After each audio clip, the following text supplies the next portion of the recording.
Good evening, everybody. How are you all doing tonight?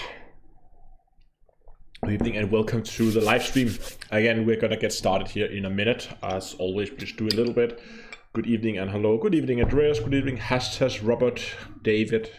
Oh, sorry. Commander Kretek. Good evening, everybody. I saw a lot of talk about spiffing Brits in chat, so clearly have someone watching this spiffing Brit, myself included. Good evening. Oh, I missed a lot of people there. Let me try to catch up. Then Kevin, Tripshaw. We have Crazy over on Twitch, and we have Mellow over there as well. We have Kevin, Jasser, Richard, Narakumu. I hope I pronounced that right. Brian, Miu. Ooh, I cannot keep up with all you guys. There's a lot of you guys already. David, Wasp, the Taunts. Good evening, everybody. I hope you're all doing wonderfully tonight. So let me just quickly explain to you what the plan for tonight is. I'll give you a little bit of context because you're gonna get thrown into a middle of a project here that I started recently, just to keep you guys up to date. Of course, it's probably a secret to nobody that fleet carriers, we're gonna get a lot of information about them. Frontier already gave us some information, including price. We're gonna get even more information here in the near future. Wayne Cold, thanks a lot for the follow on Twitch. Anyway, lots of information about fleet carriers. All the fleet carrier hype is running at the moment. And I thought, well, there was a lot of people who asked, like, what is the fastest way to make money? How do I get a fleet carrier? What do I need to do? Where do I need to go? And the problem is, it depends where people are in the game. If they just started out, they have a few million to their name, then they want to do one thing, but if they're a little bit later in the game, they might want to do something else. Let's hope 70. Thanks a lot for the follow on Twitch as well. So, but the project I decided to start was, I've taken one of my old accounts. I'm going to actually just quickly jump in game here. Let me put myself in the left hand corner. Rulmeister, thanks for the follow on Twitch. Here we have one of my characters. This is Carlos Kengu. Hence, we haven't actually done, we need to do that. We need to do the mock reveal for today, of course, is the Carlos mock, because we are playing on Carlos Kengu. Okay, jump back in game. Hi Templar Josh, thanks for the follow on Twitch as well. So yes, we're playing on Carlos, and the day before yesterday, Saturday I think, or was it Sunday? Can't remember, doesn't matter. I think it was Sunday, but don't quote me on it. I reset him back to square one, back to a Sidewinder. And then I've been playing up, and I just yesterday I got myself my Dolphin, which was my first ship upgrade. The idea with this is it's going to be a running series of videos and live streams. So the problem is you're getting in the wrong order right now. Because the first two videos, if you saw Hello Dave, you'll notice already, the first two videos in this series actually has already been recorded. The first video is where we go out and we get the money to buy this Dolphin we're flying right now. And the second video is then when I take this Dolphin out, we actually build the Dolphin and we take it out for a test drive. And it's a mining Dolphin. We're going to go mining today, and I'm going to take the Dolphin out, and we're going to talk about some of the problems with this ship, because it's horrible. Oh, that's not fair. Nothing wrong about the Dolphin, but the build is not good. Let's just say that. But it's good enough to get this thing going. Yes, so yeah, the Sidewinder starting video has already been recorded, and I edited and rendered it today. So that's what I say. They're getting it in the wrong order. So sorry about that. But that means the first Sidewinder video where I reset the account. I recorded the whole resetting process as well. So you can see me resetting the account, starting out from scratch, collecting the first few millions, and then going out, building this ship. Those are the two first videos, and they will be released this week and next week. And that means after the video next week, you will be up to date to where I am now. So yeah, sorry about some continuity errors. Anyway, plan today is a jump in game. That's a good place to start. and I want to go and make some money. I have myself a mining dolphin. I was considering building a Cobra, but this one seemed a little better. Diehard Sheep, thanks for the follow on Twitch, and sorry for all the follows I've been missing. Just trying to get everybody up to speed. Yes, if we just want to run down the build, main problem is I only have the room, of course, for 2 small hard points, making this a very slow mining ship. Core internals, I've tried to keep costs down since I don't really have a lot of money. Well, I have now. I've been mining a little bit on this character, as you can see, currently sitting at 88 million. Yes, Pulp Fiction. Yes, continuity errors all over the place. So, but I don't know, can we actually be able to see this? You can see here. If we go into the codex and we go to commander and we go to stats, can we see playtime somewhere? That's probably under exploration. Yes, approximate time played 13 hours. That's not right. That must be, is that of this? That can't be this character alone. I haven't played 13 hours of him since Saturday. That's not right. No, that can't be right. Maybe it is. I don't know. Then I played spent more time with this character than I already thought. But anyway, not a whole lot of playtime on this. I really hope I haven't spent 13 hours on him already. Anyway, 88 million we're sitting on right now, and I'm saving up for a Python. Can you put the background noise down a little bit, please? Okay, hold on a second. I'll just close the door.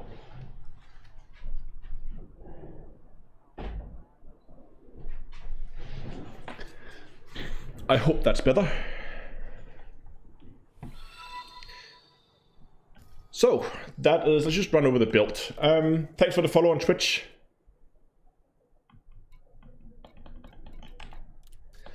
Core internals, again, I'm trying to keep the cost down and the jump range up. So power plant is a 3C. Thrusters is 5D, 4A frameshift drive for that extra range. Can you guys see this at all? You can't, I'm in the wrong side. Hold on, I'm just gonna move myself here for a second. Gonna move myself over there. It's probably better. Frameshift drive, 4A, D-rated life support and sensors, and an A-rated power distributor to keep those mining lasers running.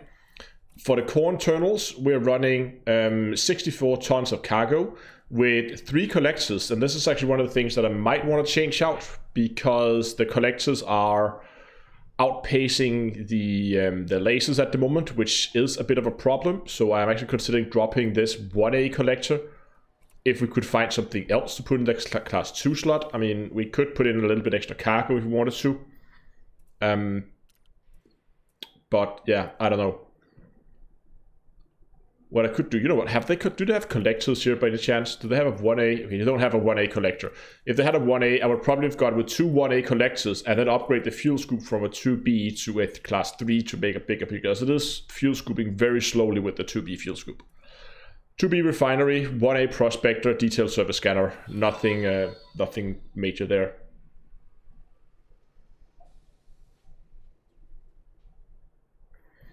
Thanks for the follow on Twitch. Mining Dolphin series, yep. I like it because the jump range is nice. So right now I haven't bookmarked Baran. And the subscription on YouTube. Let me just quickly drop a... What are you doing, game? Come on, work with me. Drop a bookmark there, plot a route. I should probably have collected... Oh yeah, I'll fit that. We'll do that in a second. Advanced maintenance. Let's just gonna go and we're gonna get ourselves some limpets. And then I'm gonna join the rest of Elite in Baran. I sure hope so. Boom. Okay, 1, 2, 3, 4, 5 jumps to Baran. Let's go. You do have a game sound as well, right? Yes, you do have game sound. Great. No, Alan, that's a good question actually. Laser mining doesn't make asteroids run out of resources as deep core mining. No, they don't. Laser mining is an infinite resource, so you're never gonna run out. So that means every commander in Elite can mine Boran for days, and nothing's gonna happen. So that's one of the good things about laser mining. If this has been core mining, we would have been in trouble. There would be nothing to mine.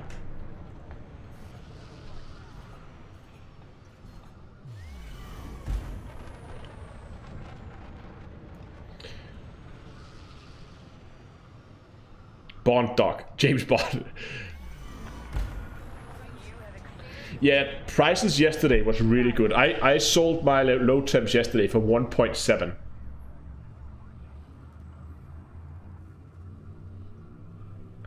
That was really good. I think today the prices is down to 1.1 again.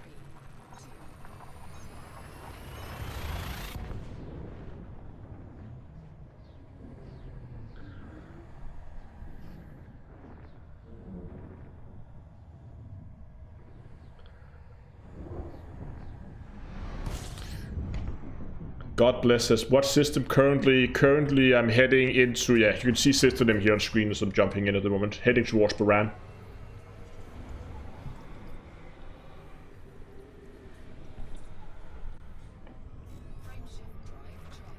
Yeah, Don Laura just confirmed that it's down to 1.1.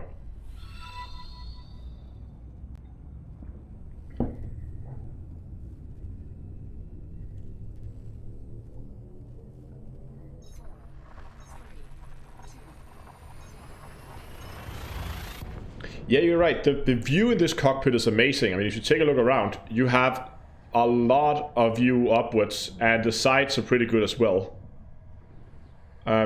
Downwards is not as good, of course. There's no view there. If you compare to something like an asp, where you actually have glass below you as well, if you look down. That's pretty neat, especially when landing on a planet. But these passenger liners do make for a great view.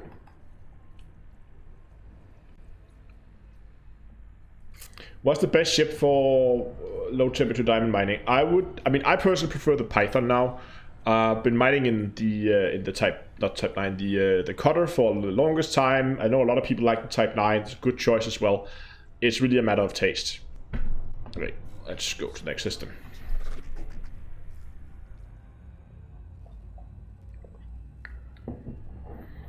Good evening, Prezi.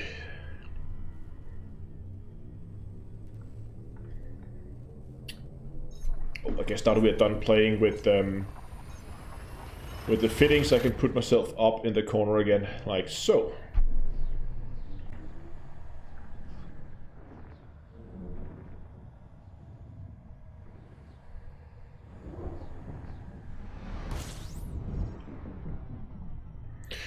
Why are you not using the Python right now? Because I'm on a account I reset this weekend, and I still do not have enough money to buy myself, or maybe I have enough money. I should actually check how much the build I'm going for is. Should we just look at that real quick? I think we will. Hold on. Let's just go in and let's check the Python build that I've gone for. First of all, I need to upgrade that to an A-rated. Yes, there's a little bit of engineering there. LTD 21 minutes around seconds. So you can see here it is 82 million. So I actually would have enough money to go and buy this ship now. To buy the Python, especially with the lower prices in Lyon Rouge space. But today I just want to do some more mining, and then we'll upgrade the Python later.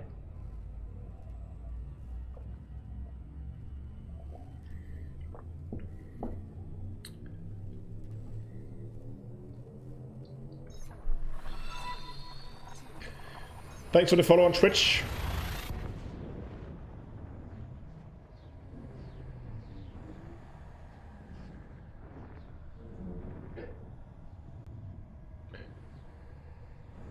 What's so special about this game? What do you actually do? Yeah, so what do you do in Elite? if you like space exploration, then it's for you.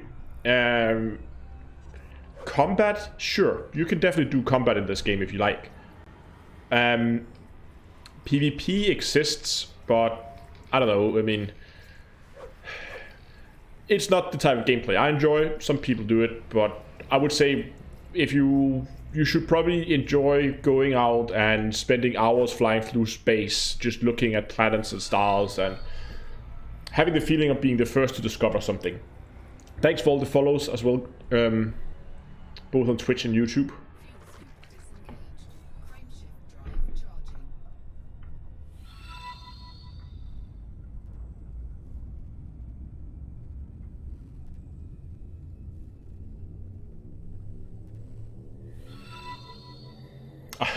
I don't think the Twitch notification can keep up. I think you're just stacked up right now. Thanks a lot, guys, for all the follows over on Twitch. Oh, now it caught up.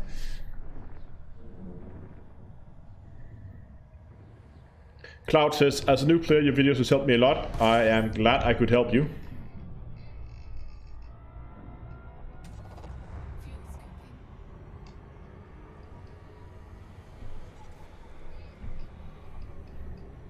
We're just gonna sit here and scoop a little bit of fuel, just so so we have a little bit extra when it comes to the trip home. The fuel scoop on this is really, really underpowered. And I've had it, again, I flight tested this ship yesterday, and I had to adapt my mining tactics quite a bit to make this ship work. But look at this fuel scoop rate. But the good is it's stable at 50%, so that means I could technically just go AFK now, assuming nobody's gonna interdict me, of course.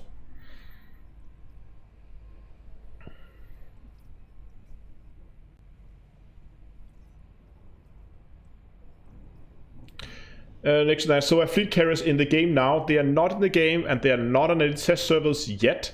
They are going into the first of 2 public betas on the 7th of April.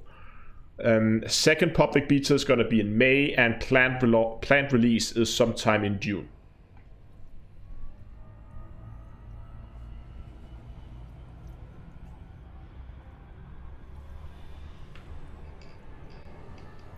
Mark says, do you want to wing mine up? Not right now, and I think that would be...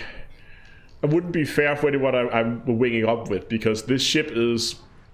It's not going to be up to par with anything that anybody else brings. So I'm very much going to be constantly lagging behind. How does the Dolphin run so cool? Look at it. It has shades on, that's why.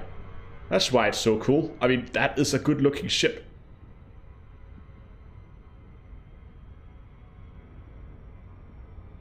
Look at that. It's getting close. I don't know how many of you guys have been flying the Dolphin, but you should look for... We're gonna listen to the boost sound here in a second. I love the boost sound. Yes, it's shaped like a cucumber. It has shades and it's shaped like a cucumber. The only thing I need is to color it green.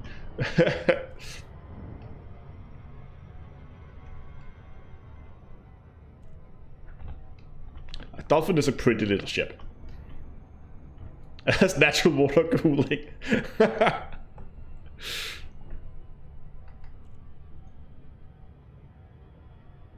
It has a fire extinguisher.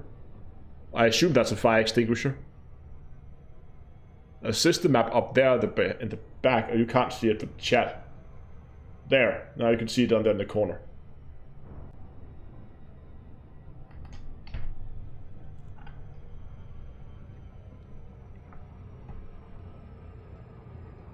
Can we get your opinion on a tool such as ED Autopilot? I have no idea what that is, so...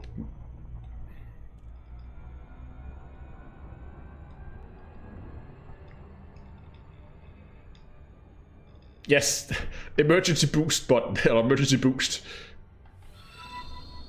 Thanks for the subscription on YouTube. Okay, where do we have that hotspot? It's over here. I see it, right there. Oops, there.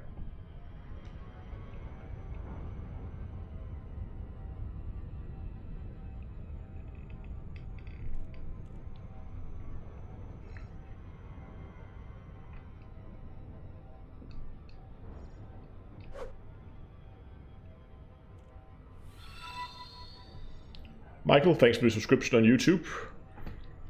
Just crash into the ring here. We're gonna pick a nice... I mean, this is a relatively mobile ship, so I'm gonna pick a nice and dense area. So I'm just gonna... let's say right there. Okay. Just gonna wait for the friendly local pirates to show up.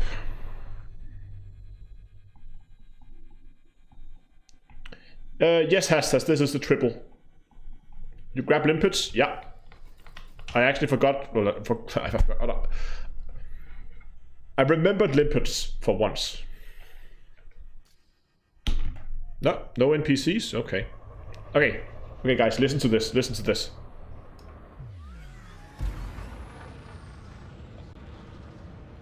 I love that boot sound. Oh, there we go. There's our pirate. About to say. No, that's a mining ship. That's a mining crate. You can see because he's heading into the ring. If he was a pirate, he would be flying towards me instead. David asked how to use limpets. Well, I'll show you.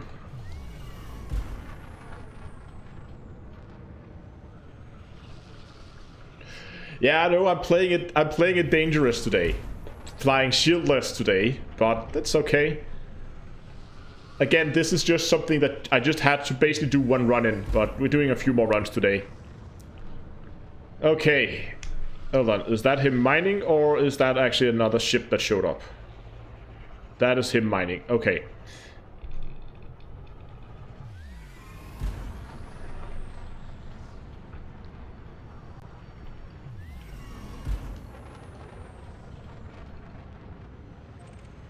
Okay, let's just get going. We can actually see here, that looks like something has been blown up right there. There's a big gap in between everything. Oh well. Sorry, Wes, you can't stream snipe me. You'll have to find someone else.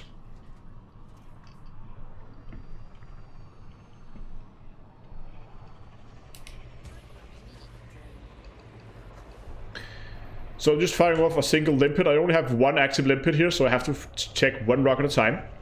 And we're gonna look for low temperature diamonds. There was some there, but not enough. I want 15%.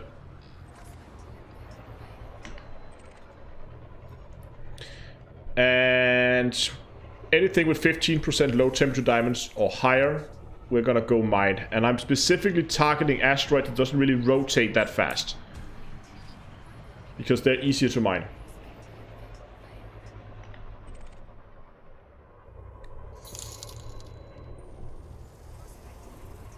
Hold on. Richard, I don't know if you're in chat, but if you are, thanks a lot for becoming a Patreon. And with a very nice amount as well. I'll get in touch with you after the stream if you want to have your name listed at the end of my video in the at the end credits there. Just I'll get in touch with you after the stream. But thanks a lot. It's very much appreciated.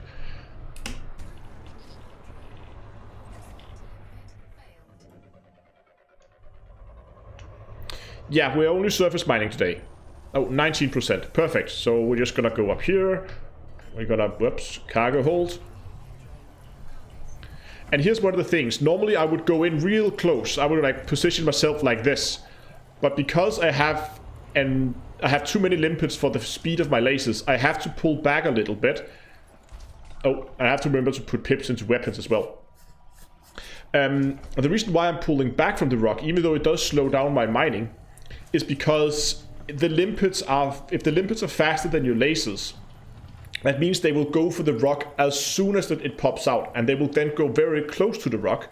And one of the problems I had on my last mining trip was I was losing too many limpets, because they would crash into the rock because they were trying to pick up the fragment too close to the rock itself.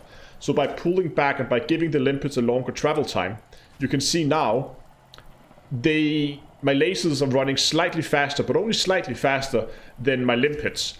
And that means that my limpets don't die because it gives the fragments time to get away from the rock.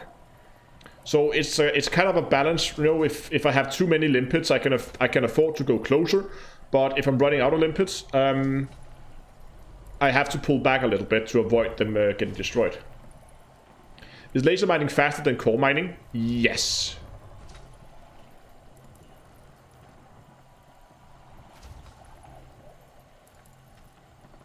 this is a very slow mining ship. Normally, clearing out a rock like this shouldn't take much more than, I don't know, 15, 20 seconds, something like that.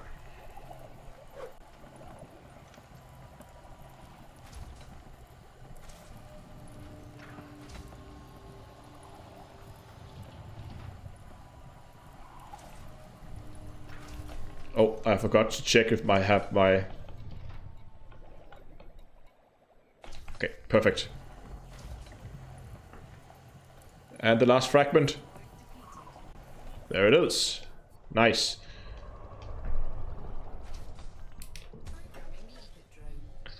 Cargo hold is 64 tons.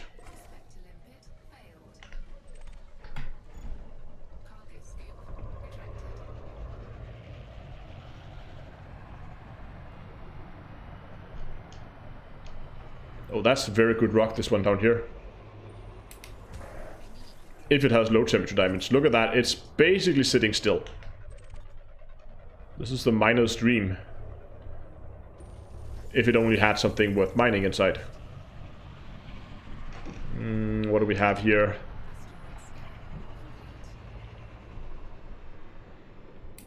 Gonna go for this one.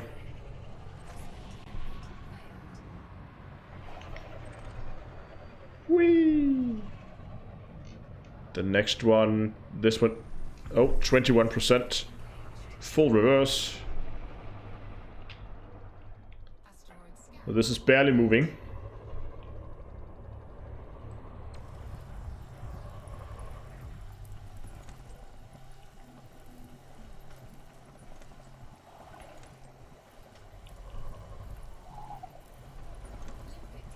Oh yeah.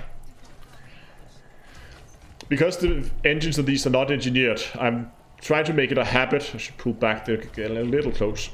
I try to make it a habit to open and close the cargo hatch to give me more speed in between rocks. But I don't normally do this on my Python because with engineers busters it's fast enough with open cargo. So it's a little bit of a habit. Why only 64? Because I need room for collectors, I need room for fuel scoops, refineries, prospectors, detailed surface scanners, all that other stuff. Yeah, because it's a dolphin, it doesn't have much more space. 64 tons on a mining dolphin is pretty good. I could cram a few more tons out of it, but meh. If I were to upgrade anything on it, I would upgrade the fuel scoop.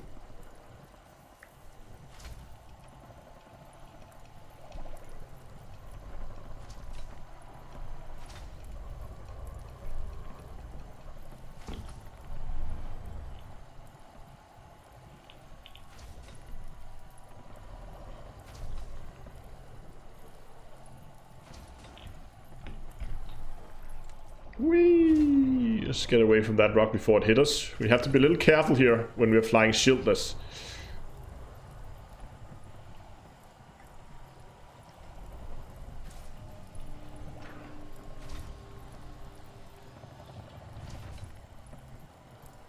Why not a vulture? Because the vulture is quite a bit more expensive than the dolphin, if I recall correctly.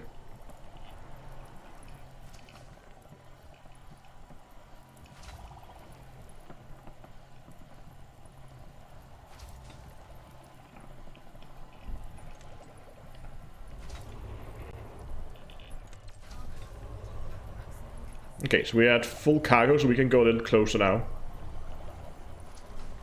We still have the bins in the refinery to fill up, so that should probably be fine for these few.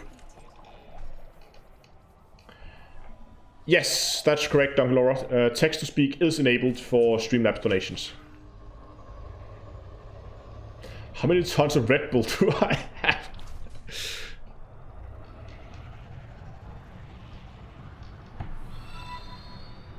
Thanks for the follow on Twitch. Okay, let's find something to mine. Let's go for that one. I like the non-rotating ones. This is rotating, but it's relatively small, so it should be okay. No, I'll probably won't make 5 million or 5 billion credits on this stream, but I should be able to make, I don't know, like 100 or something, which should give me more than enough to get to get my next ship upgrade.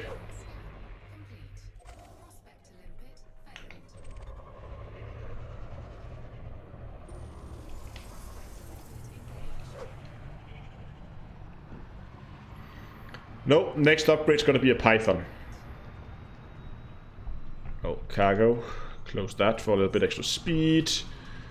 That one is okay. We can get the axis of rotation. We're actually lined up with it pretty neatly.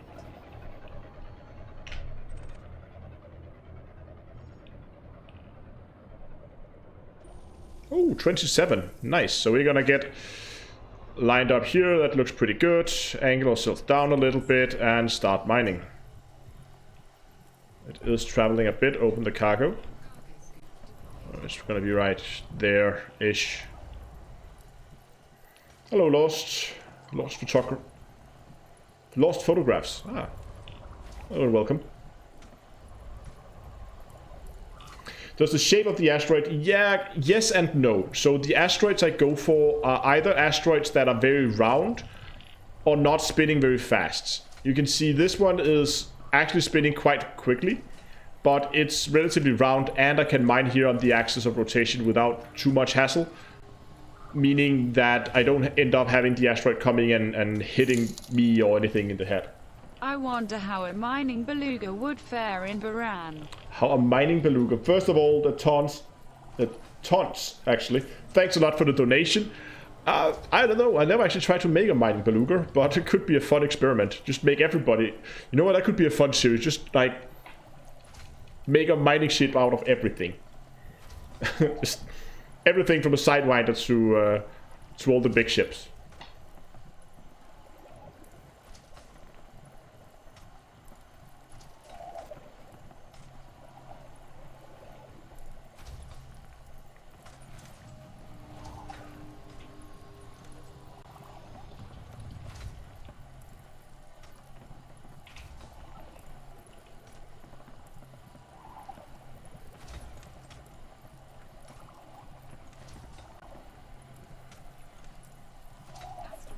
Asteroid depleted.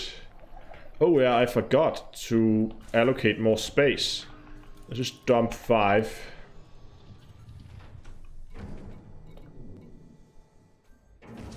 I have a little bit of water here. Gonna eject that. Nice. So somebody asked about the rocks. So you see, this one, for instance, is not a very good rock. It's relatively fast spinning and is very irregular in size. But if you look at something like this one, right here, relatively round, and it's not spinning that quickly. So this is a better option for that. I think that is a better rock. I think they're easier to mine.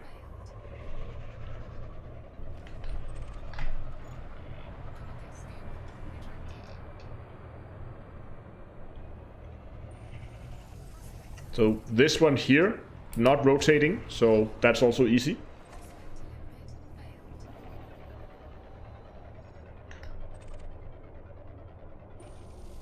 But nothing. Python is also going to be used for mining. Gotta go for this one here.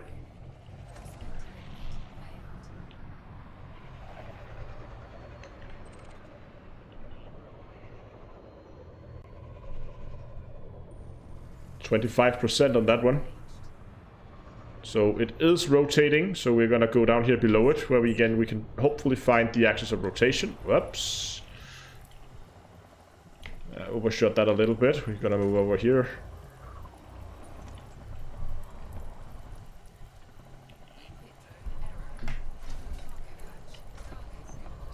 I'm just gonna move around until I find a good spot. Yeah, there. I like it here. And then I angle myself down. Weaponized, thanks a lot for the follow on Twitch. Which is better, deep core mining or normal mining? In my mind, deep core mining is faster, is more fun, but it's not as profitable when you look at it as pure per hour, credit per hour. But again, then normal laser mining is faster.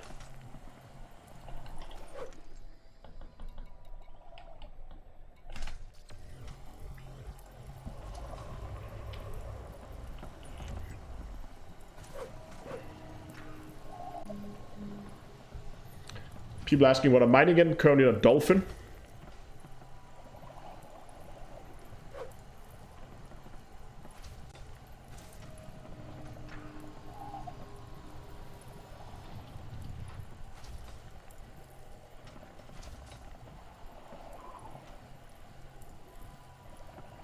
Is there other ways to make money that's even comparable to... well, there is the passenger missions at Robigo Mines. They can pay like 100, 120 million if you're lucky. Oh, all my limpets died.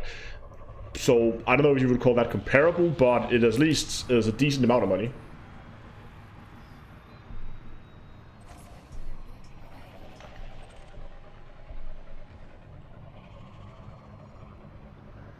Let's see what we got. 25%, I'll take it.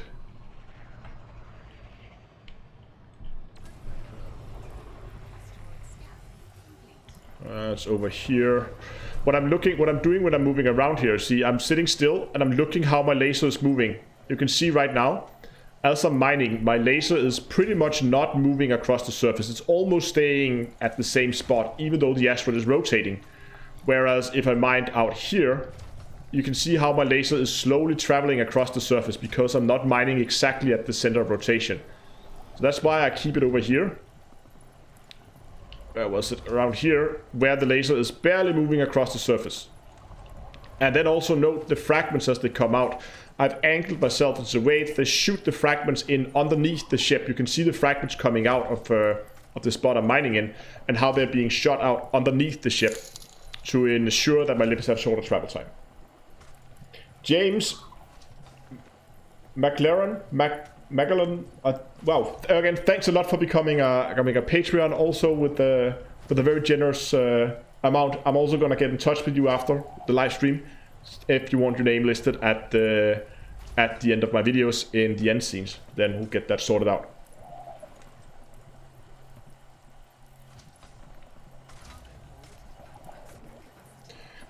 Why does the movement matter?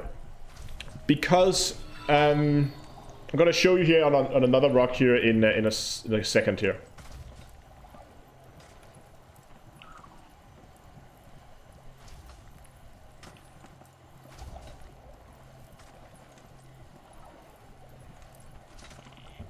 We can take it a little casual today. We don't necessarily have to rush this this mining. It's not a how fast can I get to a fleet carrier kind of thing, because it's just how quickly can you make money, right?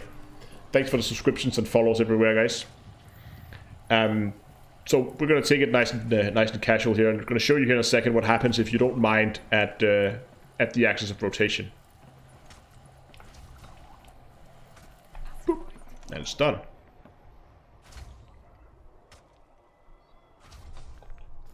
Okay, let's see if we can find something that would not be a good candidate. See, this one here.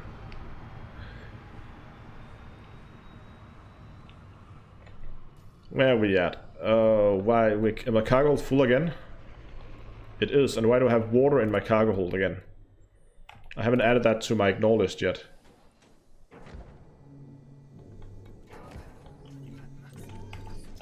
There we go. And then I need to get rid of more limpets. Okay, let's take this one for instance, right? Let's say that I just took any random spot on the rock and I started mining. So I'll just fly up to the rock here and I will start mining. Can you see what's about to happen? Look at that lump of rock up, ahead of me. Even though I'm sitting here and I'm just mining, that is now getting, for the first of all, it's getting awfully close to me. But it's also going to hit my limpets, it's going to knock my fragments all over the place, and I'm going to lose a lot of limpets if I was mining in this location, because the rock is tumbling over towards me. But if it's just rotating in front of me, it's not going to tumble into me like that. So if I did the same mining, oh, we are so close to the rock, let's just give it a prospector anyway. If I'm mining here at the axis of rotation, that's not going to happen. Okay. Not enough that I want to mine it, but I guess you kind of get the point, right?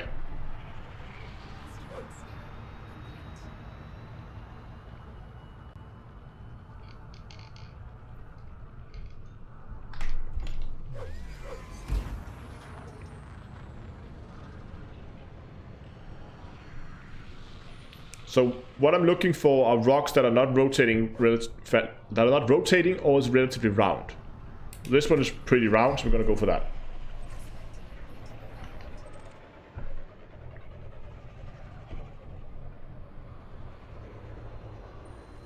Oh, 33%.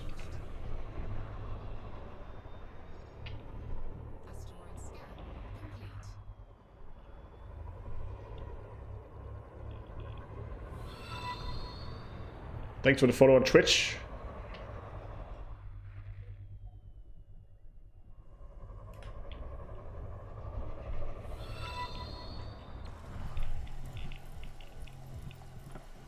See, it is traveling right now. So I'm gonna move that around.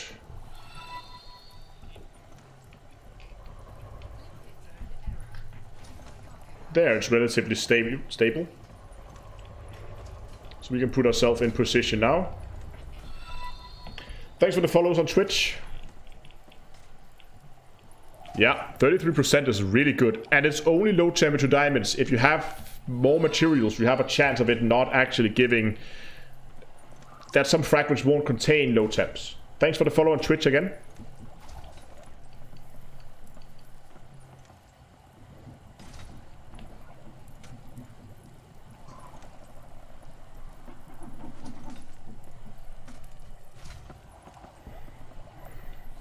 Where are we at tonnage-wise? Again, thanks for the follows. 30 tons, that's pretty good.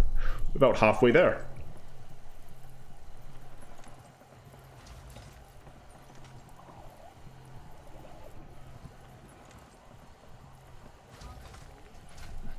And my cargo is full again. We're just gonna finish mining this. Should be plenty of room. Thanks for the follow on Twitch. Plenty of room in the bins in the refinery, so I can keep mining for a bit.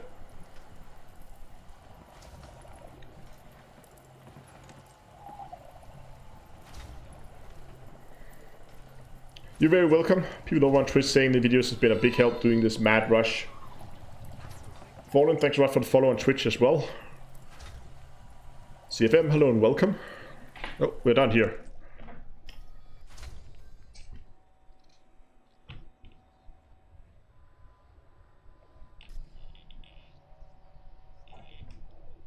Okay.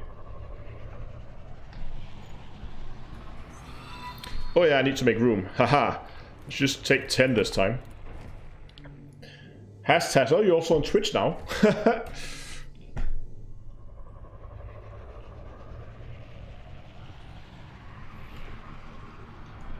Oh, that's a good one there.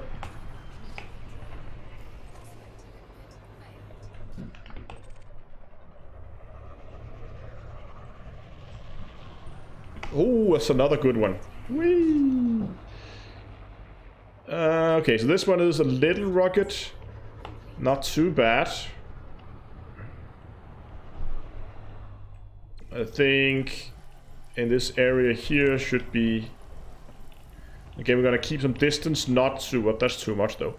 So that we don't overwhelm the lasers.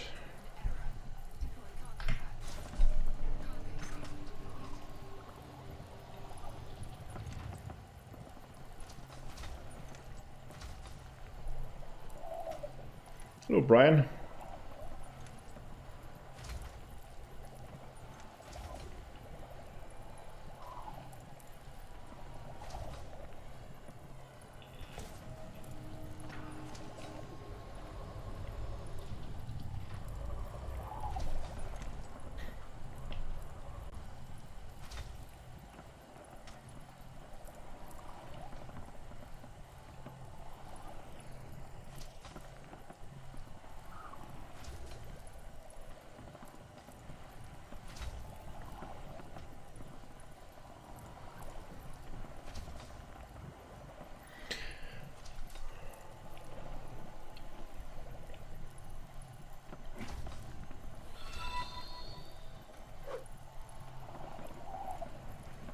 Thanks for the follow on Twitch.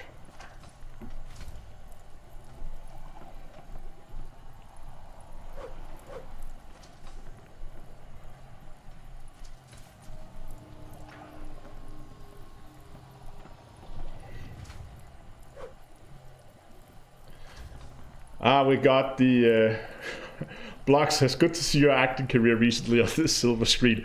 Yeah, someone watched the Scorpius' video. I don't know if you guys have watched that, but if you haven't, you should.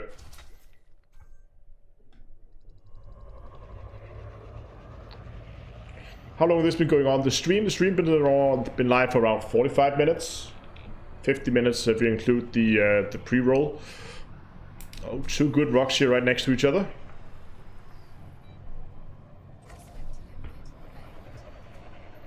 Yeah, small lasers are very slow.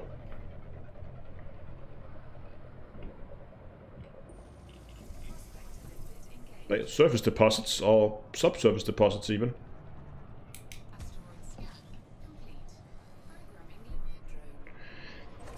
But problem, Phil, if I get too close to the rock, then my collectors are way faster than the lasers, and then they begin destroying themselves on the rocks. So it's on purpose that I'm staying away from the rock because of the build, the way the ship is built. So it's very much on purpose that I'm keeping a little bit of distance. Also because I'm flying shieldless and I don't want to end up scraping the rock and accidentally losing the ship. 44%, yeah, okay. Whee.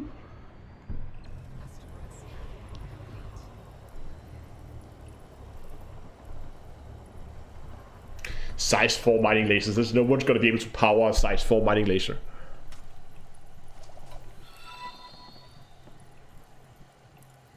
Thanks for the subscription on YouTube.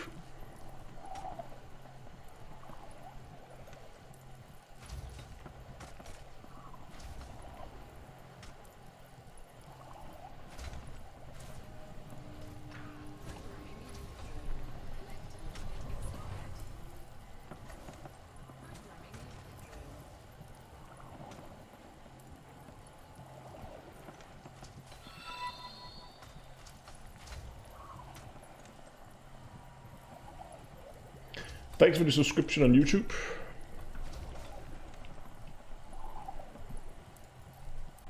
I'm having a trouble finding the axis of rotation in these fields. Any tricks for finding the best way to position? It's just a matter of, yeah, learning it, I guess. I don't really know of any. I mean, basically look at the rock and if you can see a point that's not really moving, then that's it. I don't know how to describe it. I don't think there's a trick to it other than just learning by doing.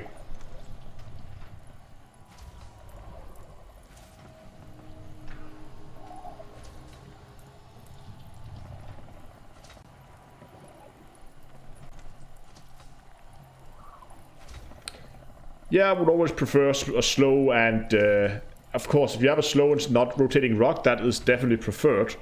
Like this one here is barely moving, as you can see. I'm not really, I just picked a random spot on the rock. So this one is fine, and I definitely prefer that if I have the option. But it's not always that you have these kind of rocks around you, so you would either have to fly further for them. Oh, cargo base full again. So sometimes you might have to go for something that's not as ideal.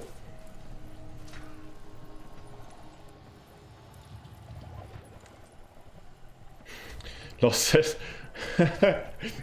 Big social distancing salute.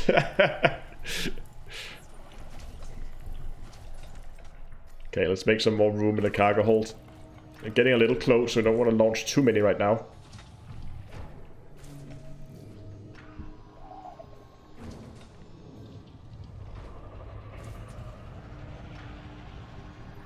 So, what do we have?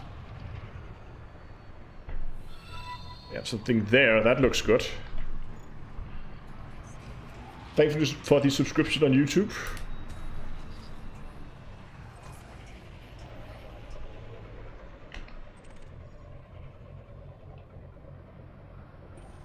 %, full reverse. So it is rotating. A little bit more than I first thought.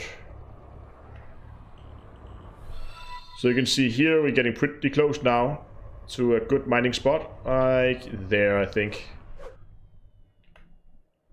Yeah, here is pretty good. It is moving a tiny bit. It's not a whole lot. There we go. It's like cargo hatch. Okay guys, if you are enjoying the stream, remember to go down and hit the like button while you're at it. Again, as people are doing a lot, also feel free to subscribe to the channel if you want more content on the upcoming fleet carriers or just general Elite Dangerous guides, tutorials, those kind of things. Plenty of that. If you're over on Twitch, of course, you can hit the follow button down there. In the description, you will also find links for StreamLab, so one-time donations, Patreon for monthly subscriptions, and also a link for Discord if you want to join the channel's community. There's plenty of people over there. There's been mining fleets going every night pretty much since the announcement. So if you're ever like looking for anyone to mine with or just want to join a wing, have somebody to chat with while you're mining, the link for the Discord is a great place to go because so far people have been self-organizing their fleets every night. It's been great to see. I didn't even have to initiate it. This just happened. And thanks for the follows on Twitch and subscriptions on YouTube.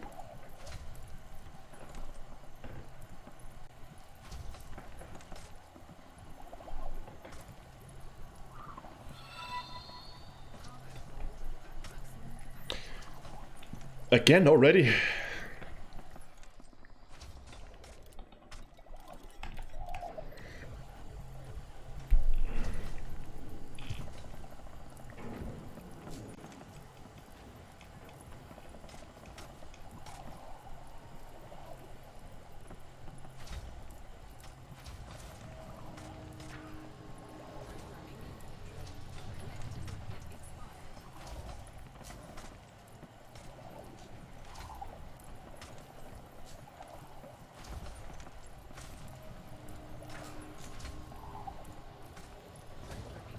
Oh, now I'm losing limpet drones left and right. What's going on?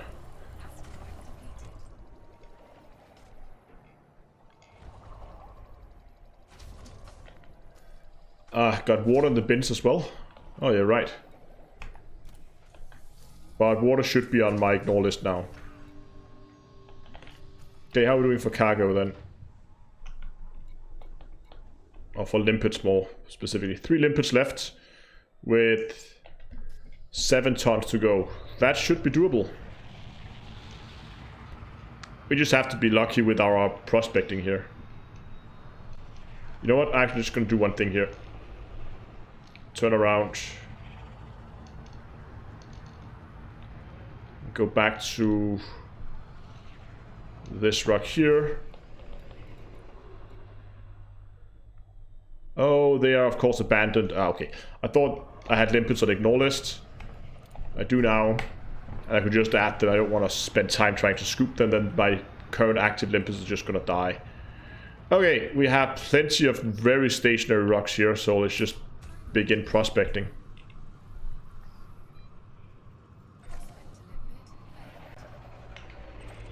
Come on, RNGesus.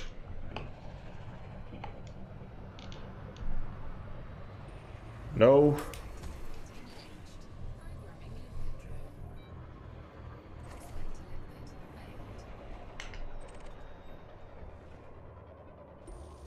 %.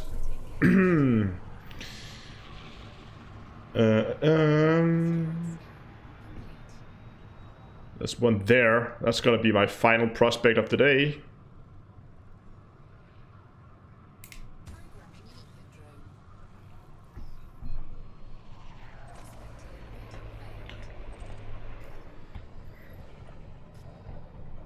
So it's this or we're just heading home? Nope.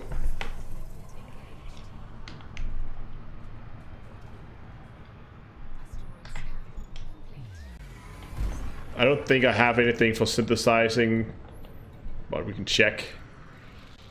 Again, remember this is oh, I actually do have. I have 1 reload of limpets. Nah.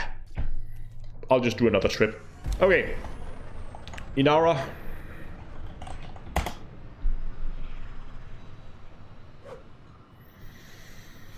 Galaxy, commodities, low temperature diamonds.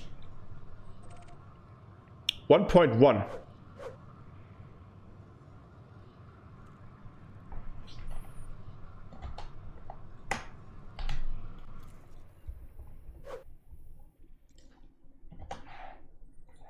Please don't be too far away. Ah, that's really close.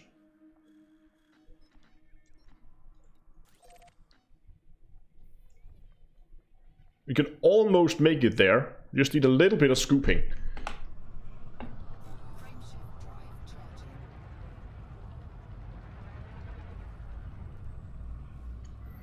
Yeah, because I didn't pick up the limpets. I had to ignore this because I already abandoned them.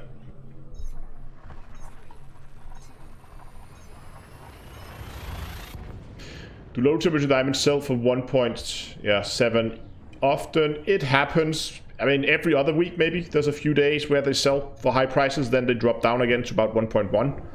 Most of the time you can get 1.1. On a bad day you're only getting around 1 million per ton, but normally you would get 1.1 and on really good occasions 1.7.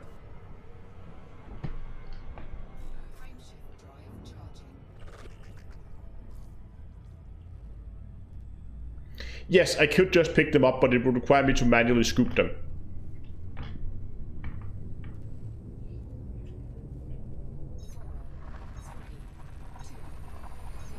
Yeah, I got 1.7 yesterday as well. That was really nice.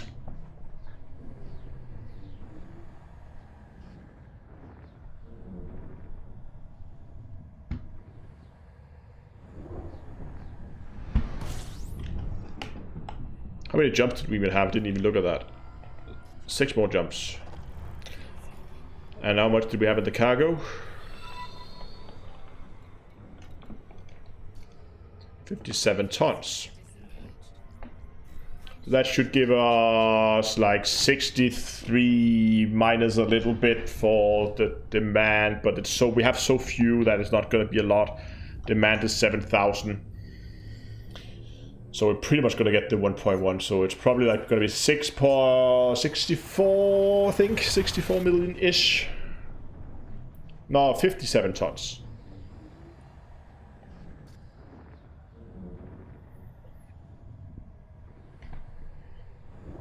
And that's okay. I'll take 64 million.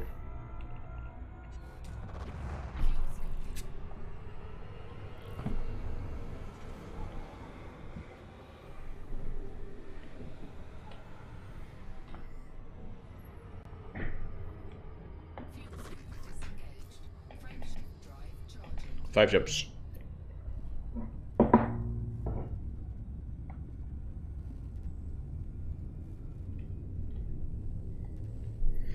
Yes, laser mining is definitely more profitable than deep core mining.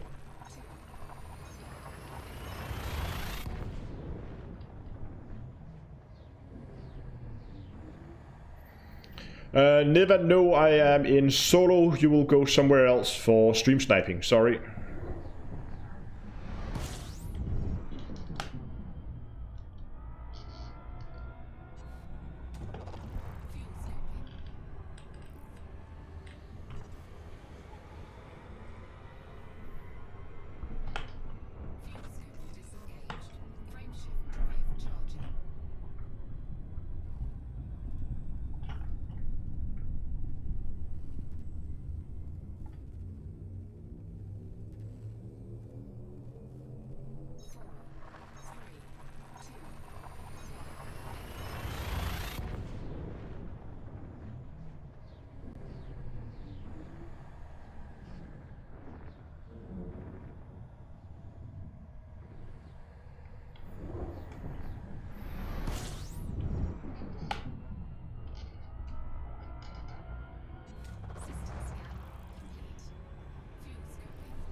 When I drop into a ring, the asteroids are sparse and spaced out. Where do I drop in? So when you're dropping into a ring, look at the color of the ring. You will notice that it changes color. The more dense, the more intense the color is. If you go for like dark places where they look, normally if you go to an ice ring, you should go for the lightest possible place. The lighter it is, the more dense it is.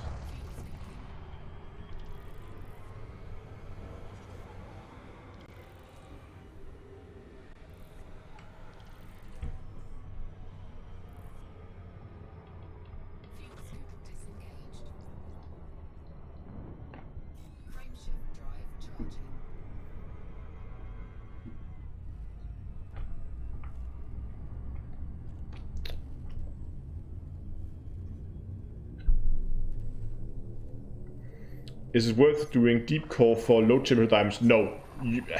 Problem is, there are so many people mining in Boran in the triple hotspots at the moment that just by sheer luck, some of them will come across core deposits. That means there is actually quite a few core deposits being mined in Boran, because people might just come across them by accident, or people go there specifically for cores. I don't know why people do that, but people sometimes do that. How are we on fuel? We're really low on fuel. Is this the last jump? It is the next jump. We're probably okay. Good evening, Starlost. So I would never recommend going for deep core mining in Boran. It's probably the worst place you can go deep core mining. If you're gonna go for cores, find any other system, and that's a better option.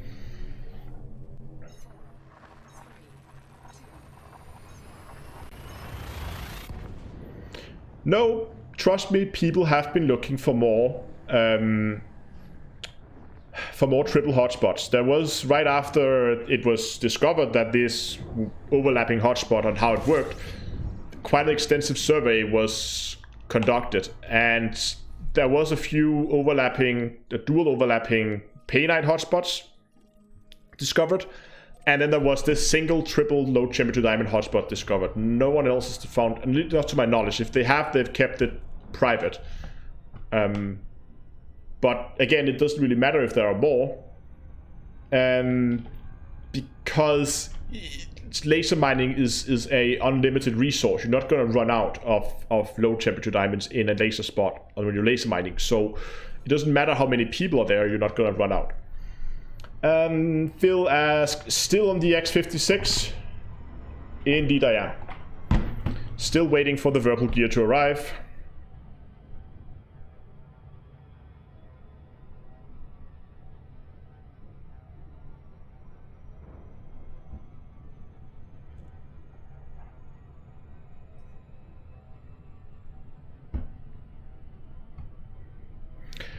Thank you, David, who were on Twitch.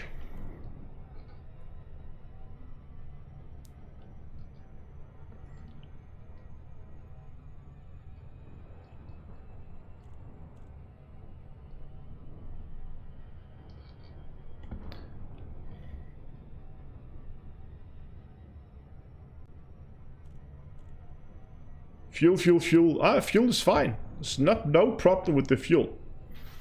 The station is right there. It's all very well calculated.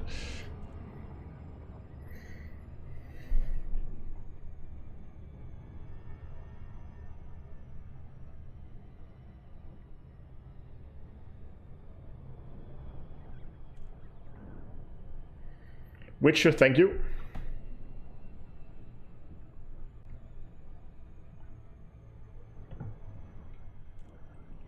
Yeah, that's right. The X52 is a great stick.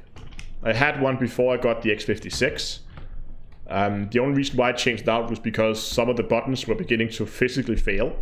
I guess because of extensive use. So, because I had way too many flight hours of that stick, it just began to fail. This one is beginning to show some serious wear and tear as well.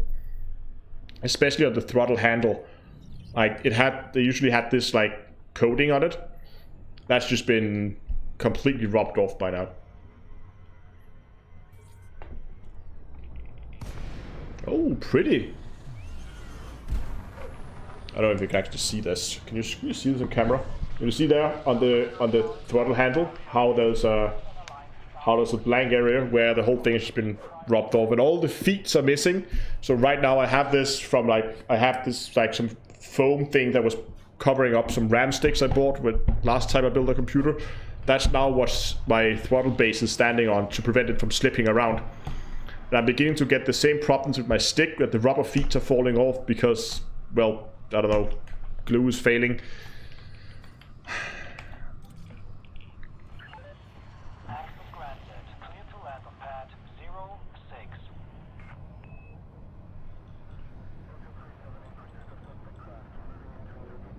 06. Oops. Pay attention to my docking here. 06.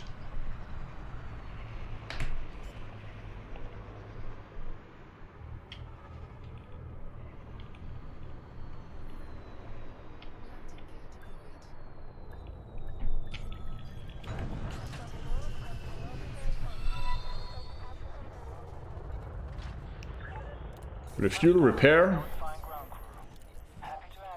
Let's see if the market data was correct. Yes, look at that. 66. That's pretty good.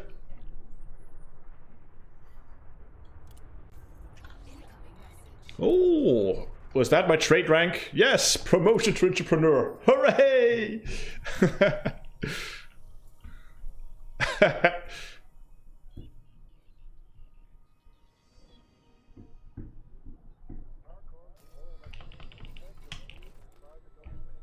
7% entrepreneur now.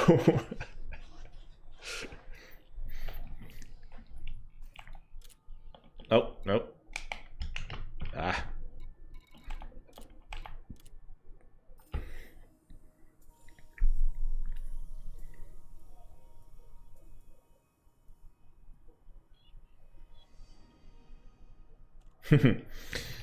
Yeah, just gonna keep mining until I have... until I'm trade elite, I guess.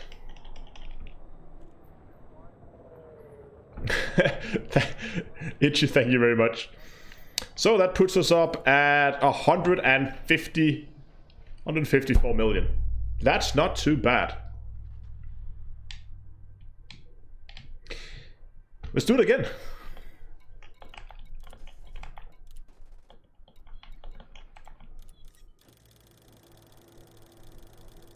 Whee! Cargo hold at maximum capacity.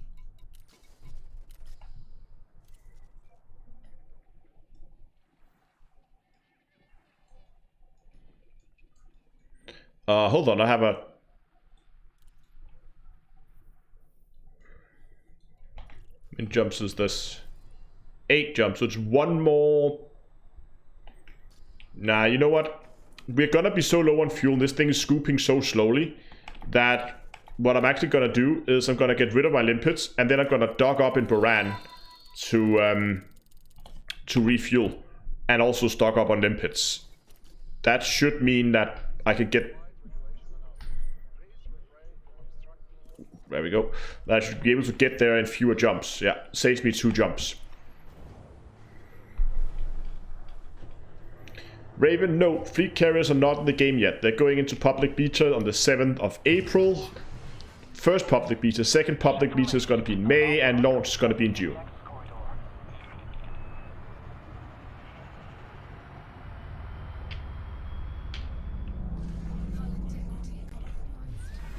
And a little bit of hull integrity damage.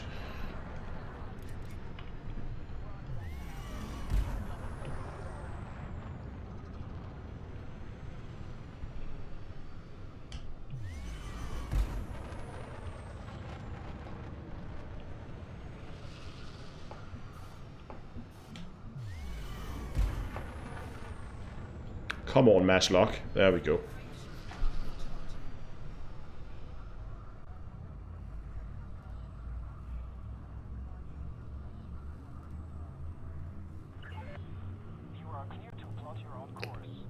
Oh yeah, I forgot the 1A collector limpet. I don't know, it actually works quite well now with the 3 when I keep us a little bit longer range.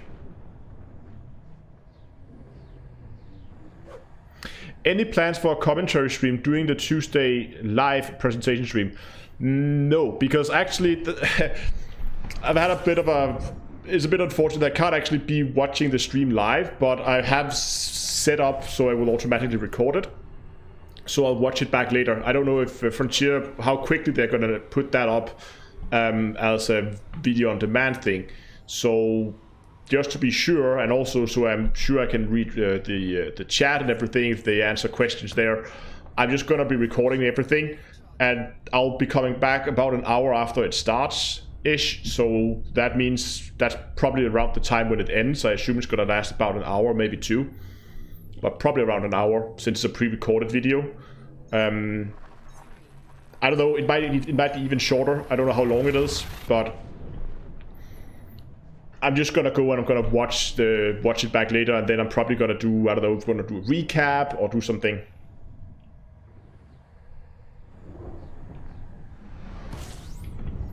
Oh no, it's the premiere thing. Oh god. Okay, well that's gonna be interesting.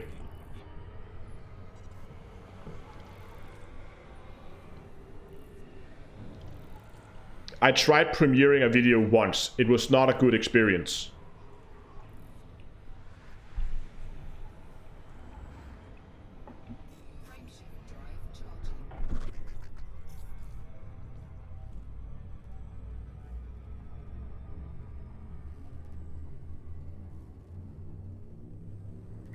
Yeah, I tried the premiere stuff once.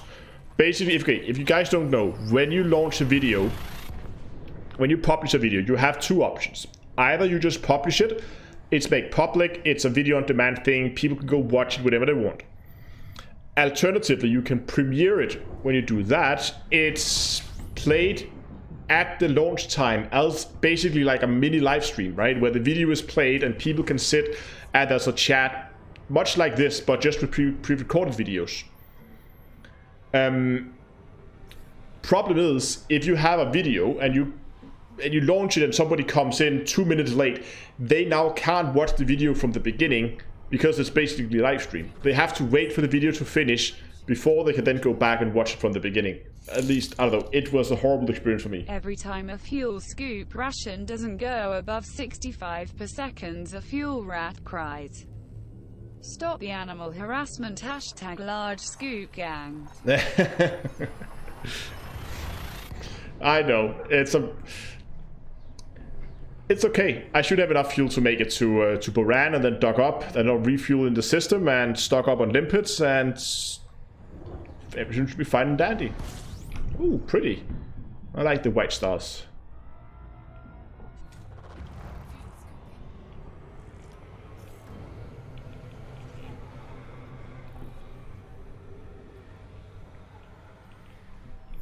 Many jumps.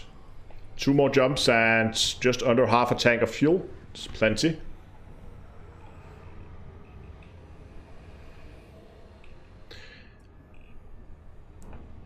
If it's pre-recorded, wouldn't it just be uploaded instantly?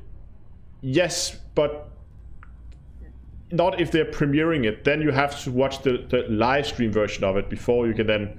Yeah, I don't know. I should say though that when I tried out the premiere feature, it was right after it was announced, or right after it was launched on YouTube, right after they added that feature. And back then it wasn't a good experience for me, but I haven't touched it since. I just completely ignored it, don't want to use it. So I don't know, maybe they improved it ever since. We'll see.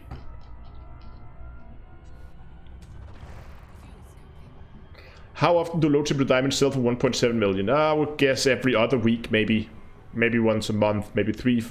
It's really difficult to say, but I would say, I guess would be every other week.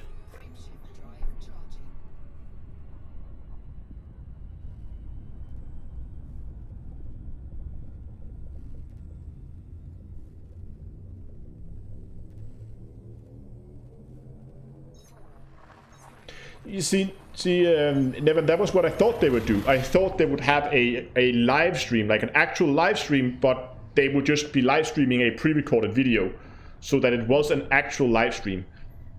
But I'm not sure if it is.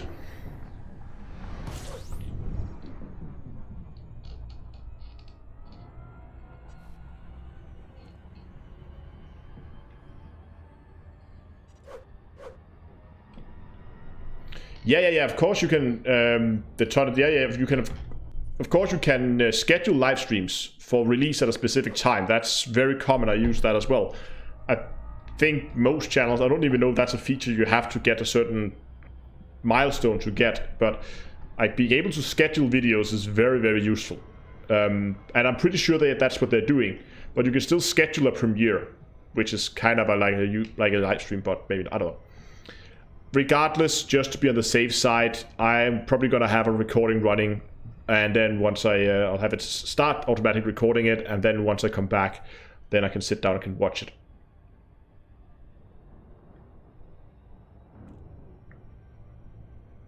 Everyone can schedule uploads. I would think so. There are some features I think that you only get later on, but something like that I would expect to be there.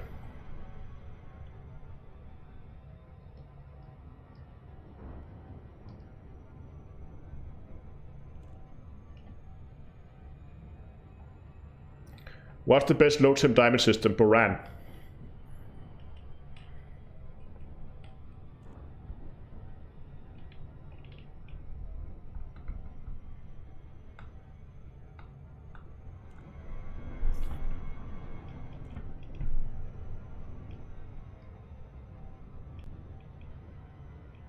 Yeah, I mean, I'm not. I mean, I know Frontiers. Of course, they're working from home, just like everybody else. They are working remotely, and that's why they're not doing it as an actual live stream. But I don't know. I guess it's I don't know. We'll see how it goes. I just didn't have the best experience with premiering videos in the past. It might be better now. We'll see. That tomorrow, the day after tomorrow. It's actually funny. I was considering mentioning this until the 8th, but I didn't. So now I'll do it now. If you look at the dates, it's quite interesting what they have clearly done. And I can pretty much like reenact the meeting that's been at Frontier, where they've been saying, okay guys, we need to schedule all this fleet carrier thing. It's gonna be Q2. So we're gonna have it ready in the beginning of Q2, and then we're gonna have a public beta. We're gonna have the announcement right at the beginning, and then 1 week later we're gonna have the public beta. That's gonna run a month, and then we're gonna have the next public beta, and then another month, and then we're gonna release it. And then somebody said, oh, but if we're doing it at the beginning of April, we can't do the announcement on the 1st of April, and then nobody will believe it. So they said, okay, we're gonna move it to the 2nd of April. But they're still gonna keep it 1 week later, which is the 7th. Which I think the only reason why it's the 7th is because it's 1 week into the month. And that was just convenient for them there. But it's just funny that they're doing on the 2nd. I'm pretty sure that they were, if there's been any other month than April, they would have done the announcement on the 1st. Oh, hold on. Oh, did I catch that? No, I didn't. Oh, it was close though.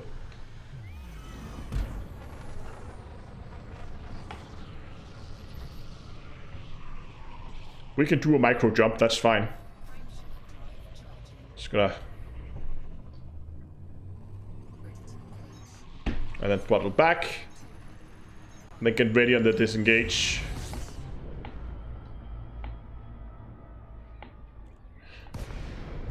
There we go.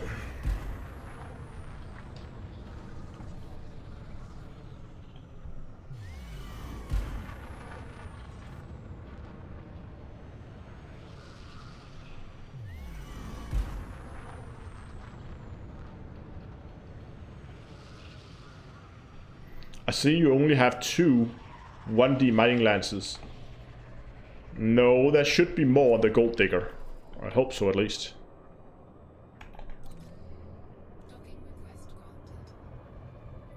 Do I find mining balanced compared to other money-making methods? Well, not really, no, to be honest. I mean, it is making significantly more money than any other activity in the game. I mean, you can get up to the same amount of money with something like massacre missions if you're running them with an efficient fleet. I mean, but as a solo player, which is often like what most people do, yes, you are making about twice the amount of money you're doing with any other method in the game at the moment. So yes, I wouldn't call it balanced. Thanks for the follow on Twitch, especially because there's no risk, there's no real risk involved in mining. If it was something that was really risky, you could lose your ship very easily and you had a chance to, Like if you have to be really have a really high player skill cap in order to do it, then maybe I would call it balanced. But it's a relatively, like, laser mining has a relatively low skill cap, and it is way more profitable for absolutely no risk at all. Well, when you're flying shieldless, there's a small risk, but what am I even doing here? I was stocking up on limpets.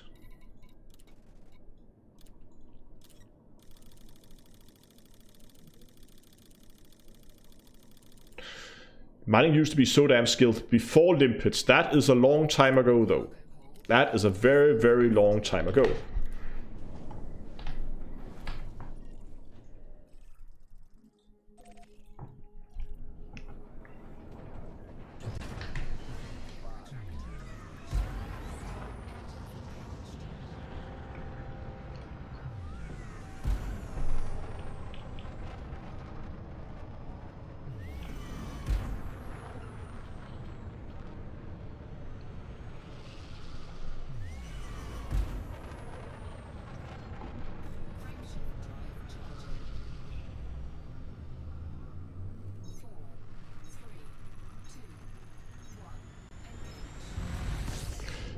Alex says, do you think they should buff up NPC pirating in asteroid fields? All you have to do is let yourself get scanned with an empty cargo hold.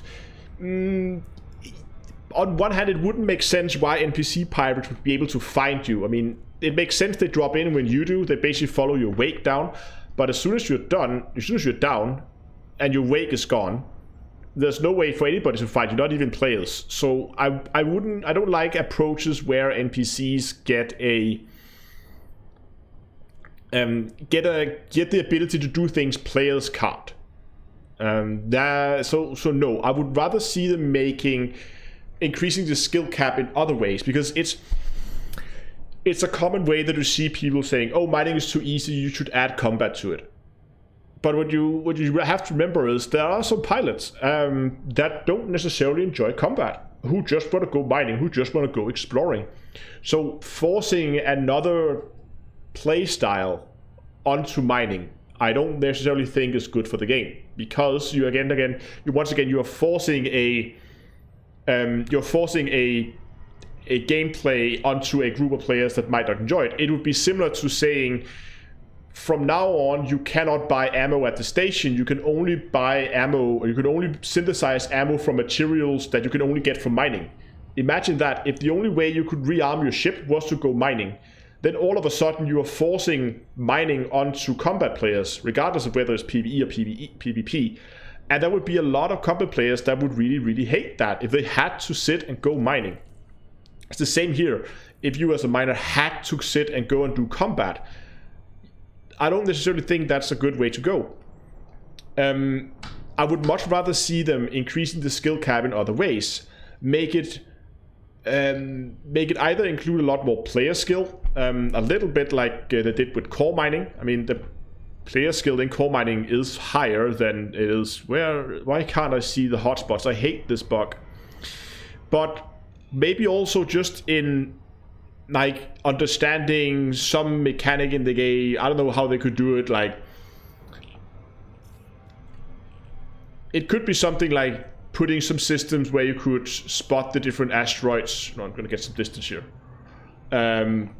A bit like you can with the cores, where you have to manually learn to spot them, but it's difficult, and that's why I'm a little vague about it. But I think if they should increase the skill cap in mining, they shouldn't increase it by just adding combat. They should increase it by putting some other risk factors in there. That could be asteroids with hidden subsurface gas pockets that had a tendency to suddenly explode in your face if you weren't careful.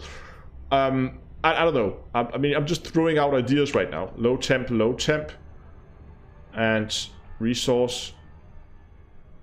And granite, nope. Well, we need to get some distance here. No, now I'm in combat mode. Now I'm in analysis mode. I always was in analysis mode. Hold on. Let's try to throw a. Let's try to scan the ring, see if that helps.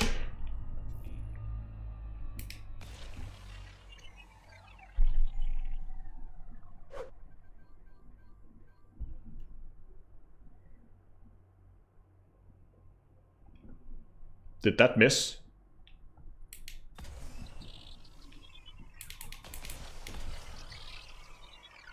See, it just disappears into the ring. Great. I'm just gonna get some distance to the planet so I can see where this hotspot is.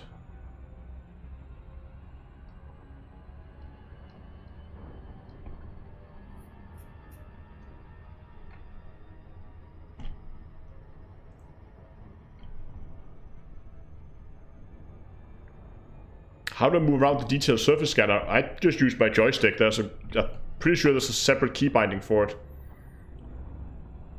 Okay, is that enough distance? I think it is. Low temp. Low temp. Alexandrite.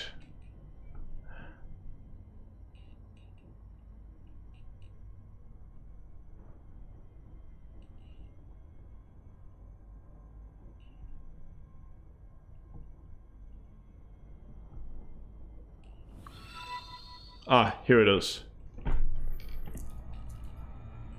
Thanks for the follow on Twitch.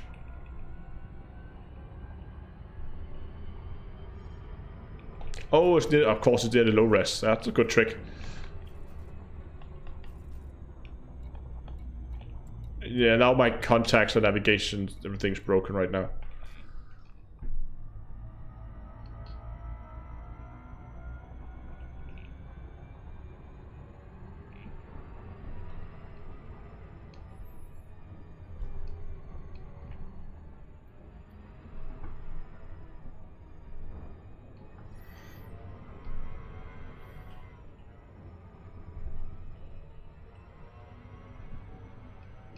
So now the difficulty part is I can't see the density of the rings now, so I'm just gonna say that this is a good spot.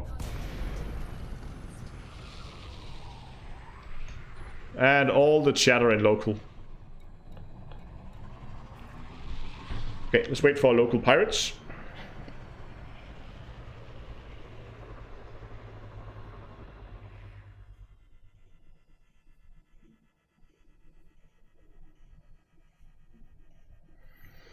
Yeah, I get people also arguing in chat that there's no reason to force more combat onto mining. I mean, same with exploration. I mean, that would be difficult to say, to figure out, like, to argue why you would have exploration, have mining, have combat in exploration.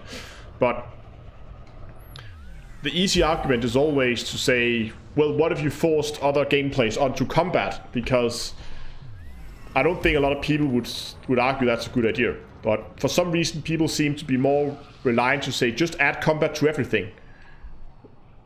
Because that makes the game more difficult.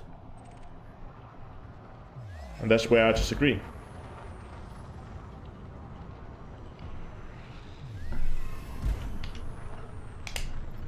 Okay, let's get going.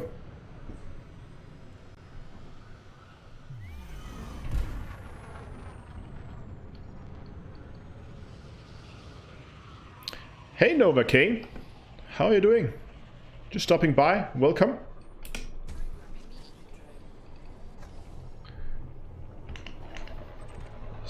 Okay, first rock of this run, let's see. RNG says no. Not the worst rock, but can do better.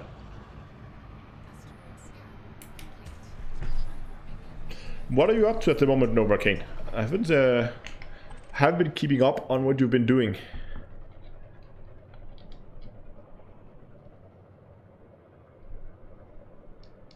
Oh, look at that. That's a pretty rock.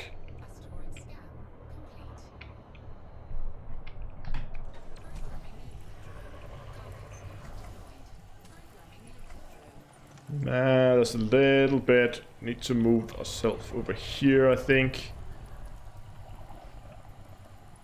We're still traveling.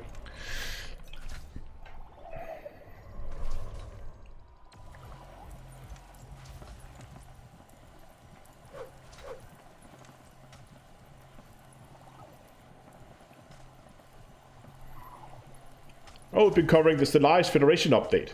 Nice. And X4 with the... Yeah, somebody mentioned in chat earlier there was a new DLC out for X4.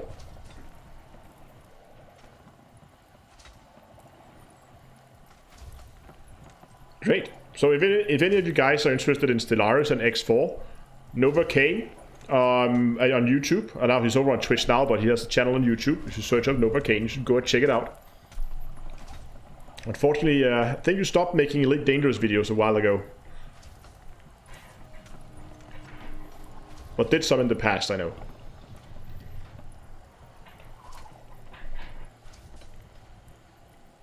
Oh, no, I'm not paying attention to where I'm mining. I'm just...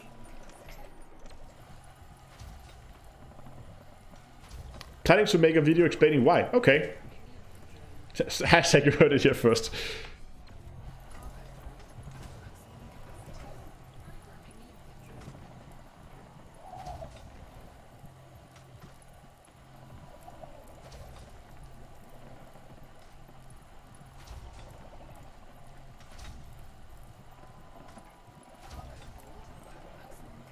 I'll clear some space in a second. Oh, new material discovered. Vanadium.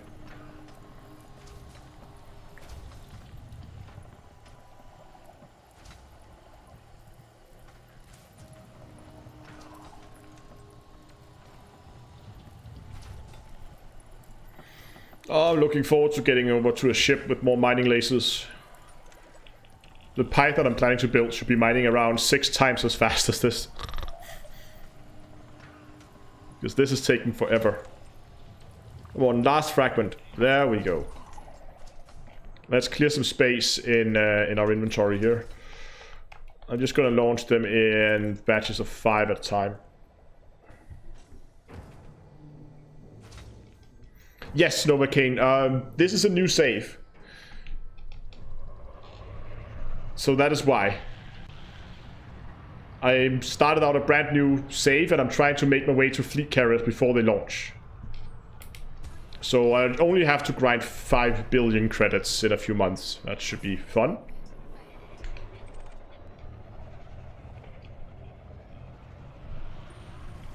Ooh.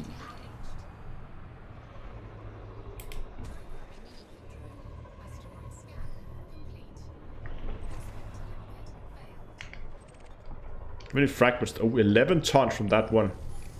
That was a good rock.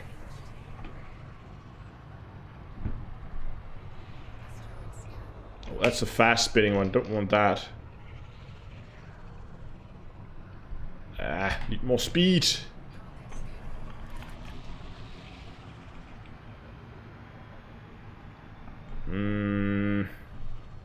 Okay, just prospect something.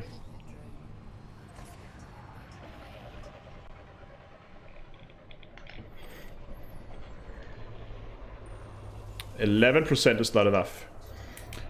I'll make some interesting videos out of it. I already have the first 2 of them recorded. One is edited. Second one is going into edit pretty soon. 2% is not enough.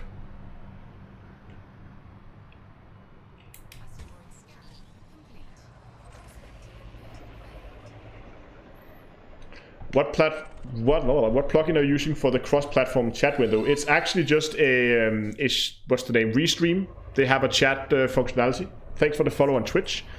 So I just basically have a browser source going to the Restream chat, and then some custom CS code in there, or CSS code in there to restyle it a little bit.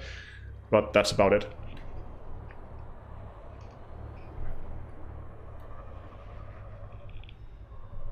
Where is that?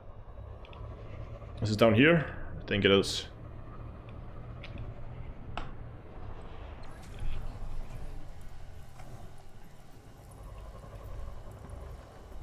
Let's get that cargo hold open. Let's see if we can find that spot. I don't feel like I'm even close here, but it's rotating relatively slowly here, so it's probably okay.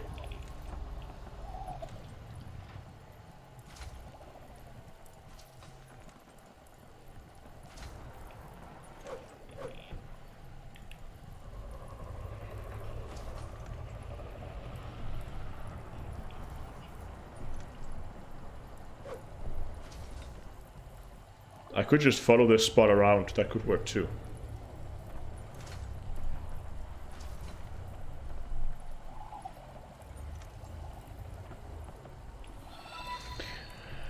Okay, I know you want to spec. I know we can't all speculate until we've learned the face, but what do you want from fleet carriers? What I want from fleet carriers is, I think if I should choose one feature, it would be cargo storage.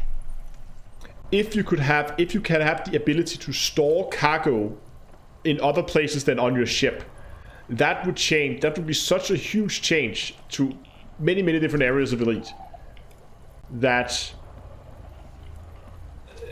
I mean, mining would be significantly different, obviously, because you could suddenly go to a station and store it. You could begin to stockpile your materials until the prices were good. Just imagine this. We just talked about it here during the live stream, that mining prices change a lot. Sometimes it's 1.1, sometimes it's 1.7. That's not an... Oops, I'm done with the rock. That's not an insignificant amount of difference in prices.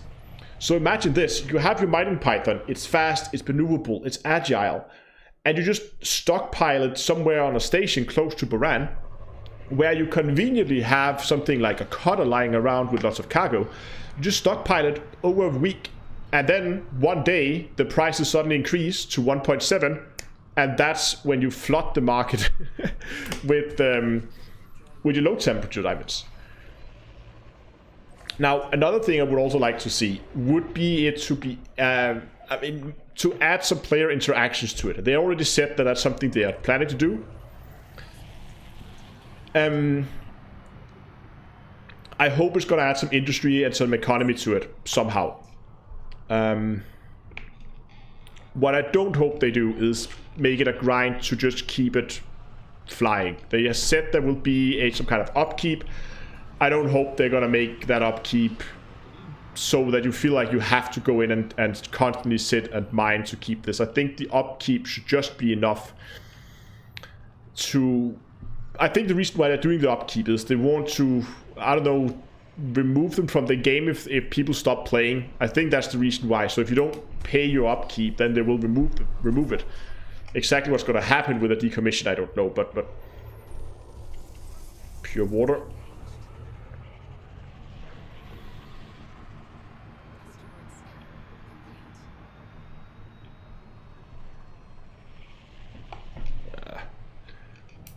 Just gotta find a good rock here, then we can begin. Yes, just put 400% tax on everything on the market. That seems fair. No, I think the tariffs that you can put on the carriers are basically to make them, well, to pay up some of the upkeep, obviously. Oh, 18%, gonna mind that. But you only really get that upkeep, that tariff, if... Okay, this is not a good spot. You only get that tariff if there are actually people selling to it, as I understand it. So, I mean, that would require that some people actually dock on your carrier and use it. And I guess for a lot of people, these carriers are going to be purely privately owned. So they need to have a purpose for a solo commander. If all they do is add some functionality that you can only use if you are playing multiple players, then I don't see this being a success, because then there's going to be very, very few people who can actually benefit from having it. But I don't know. But I think the one thing I want is storage. If we can have storage on it, it's going to be amazing. But just imagine being able to take your fleet carrier and then say, hey, today I'm going to do a lot of work in this system. I'm now going to jump my fleet carrier with all my ships, and I'm going to jump to that system, and then it's just going to sit there with all my fleet in it, and I don't really have to bother about going halfway across the bubble. I can be there in just one jump, and I don't have to worry about jump range on my combat ships anymore. I just have to have enough to get to the area around the fleet carrier. That would be great. What if carriers... See, that could be an option. If carriers have NPC traffic, and you could then put tariffs based on that, And then the more tariff you put, the less traffic you generate, I guess, because they don't want to go to one where you have to pay absurd taxes or something like that. But then it would passively generate some money. But then if they are passively generating money by just existing, why have the upkeep then? That doesn't make any sense.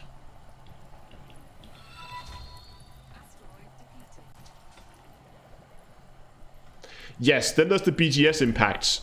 Like, how is this going to affect the background simulation? Thanks for all the follows on Twitch. It's probably going to have some effect on it. I don't know exactly what, but... Oh, nice.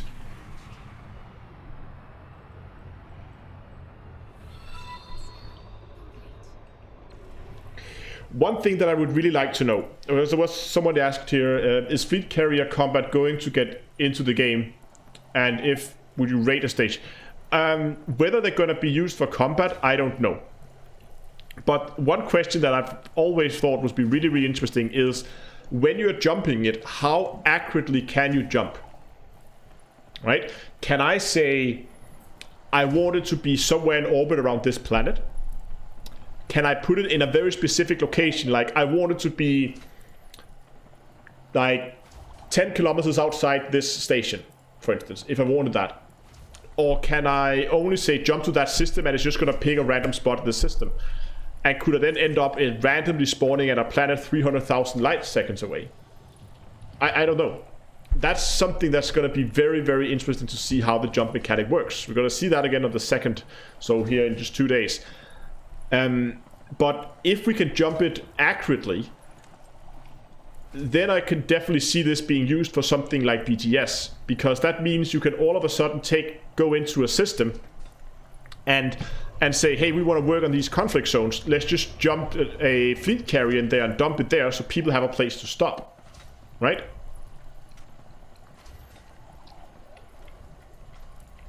Because in many systems, if there are no large landing pads, well, we could suddenly make our own large landing pads. I mean, we have a few systems in Terra X's area where there are no large landing pads, and when there are wars in that system that we need to work in, it's always a bit of a pain because you can't get your big combat ships in there easily and dock it up for refueling and repairing and rearming and all that stuff. So you have to go to a neighboring system all the time. And we also have a few systems where you have to fly 100,000 plus light seconds to get out to some of the planets. And if the combat zones happen to be around those planets, well, you have to fly 100,000 light seconds every time you need to restock your ship. And that is pretty annoying. So therefore, if we can jump them accurately, if I could say, stop the fleet carrier out there 100,000 light seconds out, so we have a place to dock when we are working there, that would be really, really cool. But it might also be that it's just going to spawn randomly in a system. Or maybe you can move it within the system after you jump. I don't know. Thanks for all the follows on Twitch.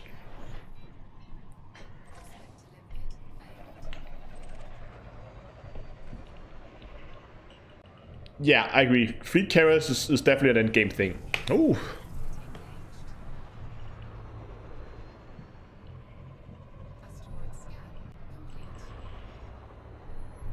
We have Craig over on Twitch say, just want to pop by and say thanks for all the great content. You're very welcome. I'm making a fortune with your low tips to diamond tips. Well, so am I. So Witcher says, player-to-player commodity market. If they add that, that's going to be a massive, massive change. If they're adding a player commodity market. But if they do that, they need to give people a reason to go and buy some of the materials other than just normal buy it at one station only to sell it somewhere else. They need to give the commodities on the market a actual value, not just a credit value, but a value to the player. The player needs to, if they want a commodity market to work, they need to have a reason to buy the materials other than just, I can sell it for more over there, right? And I could see tritium being such a material. I mentioned this in Hello Dave, and I think it's interesting that tritium is, as far as I know, please correct me if I'm wrong, is one of the few materials. There is a few others like gold, where some people would buy it, or some of the rare materials that some people buy it to use for engineers, but again, people don't produce it. Gold, I think, is the only one, and painite is you can't buy painite off the market. So gold, as far as I know right now, is the only commodity where some people would buy it if they want to unlock engineers, and some people would sell it if they've been out mining it.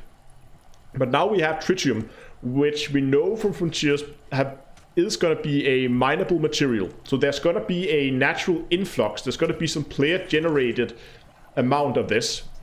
But there's also going to be a player-consumed amount of this. That means it's going to be the first material in Elite where there is a player both supply and demand, and not just one or the other. And that is very interesting to see how that is going to pan out.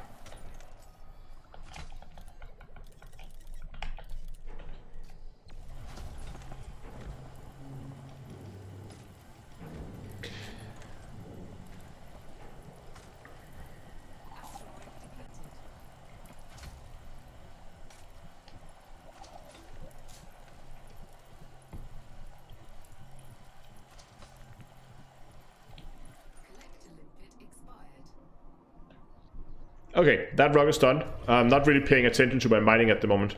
But we're actually doing okay.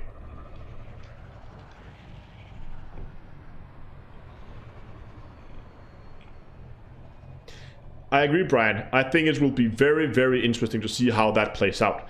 However, it does also open a avenue in Elite that we haven't seen before that is less fortunate. And that is a third-party market. Because as soon as there is a material in the game that some players want and that other players can make, then, and there is an option to trade those materials around between commanders, then you open up for the possibilities that some people are going to make a third-party market, where they're going to set up a web page somewhere where you can buy this material for real-life money. That would be quite unfortunate if that became a thing, because if that happens, then all of a sudden you're going to see a lot of bot accounts in Elite that's just running around farming this material to death. So there is a downside to it, but it depends how easy this material is to trade between two players. Oh, that's good. If all you can do is just sell to a general market and buy from a general market, then I don't necessarily think it's going to be a huge issue. But if you can do direct trades between two players, if I can go up and say, hey Brian, we're going to meet on this fleet carrier over here, and here I'm going to sell to you some tritium. And I'm going to sell you, let's just say, 1,000 tons of tritium, or 100 tons of tritium. And I'm going to sell it to you for 1 credit per ton. Obviously that's no money at all, but then the only reason why I'm doing that would be if I had a third-party site and you already paid some real-life money into that. So it depends how easy it is to trade between players, whether that market is going to open up. I really, really hope it's not. I would hate to see Elite being filled up with bot accounts farming tritium and selling it on third-party sites. I know there's no real player economy in the game or anything like that, but it just suddenly opens up for, I don't know, it just doesn't feel right to me that you have something like that.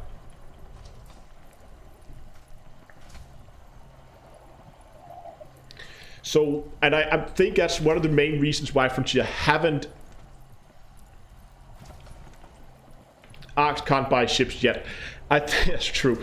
I think that's one of the reasons why Frontier did not add player-to-player trading, was because they did not want to open up that avenue of third-party sites selling in-game materials.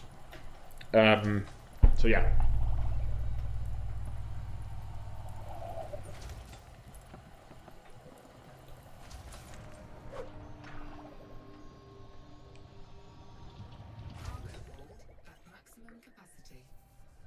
A bunch of players in my old Vogue guild were taken over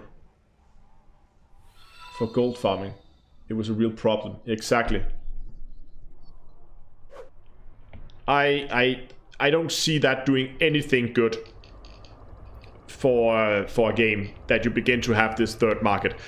Actually, the interesting thing was Blizzard did a test on it actually with Diablo 3. If you recall, in the early days of Diablo 3, there was a open player market. Like, there was the normal, you could trade for in-game currency, you could trade items between one player and another player, right? That existed in the game.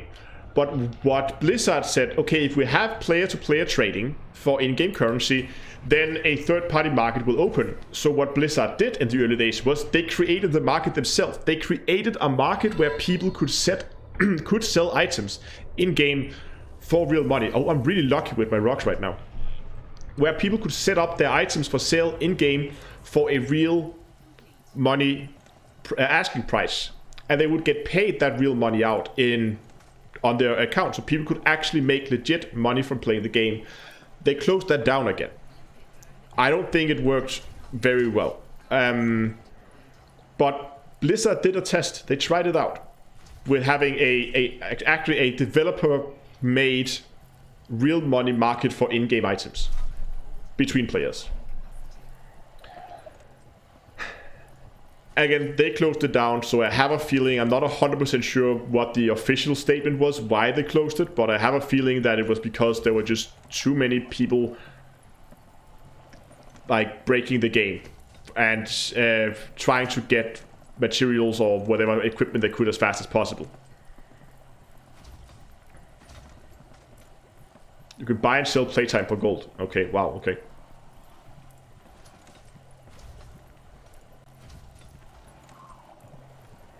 Then we have Tori here, says, worked well for me. But they did close it down again, and I'm not 100% sure what the official statement was. I just know that they did. Somebody said on Twitch it failed horribly.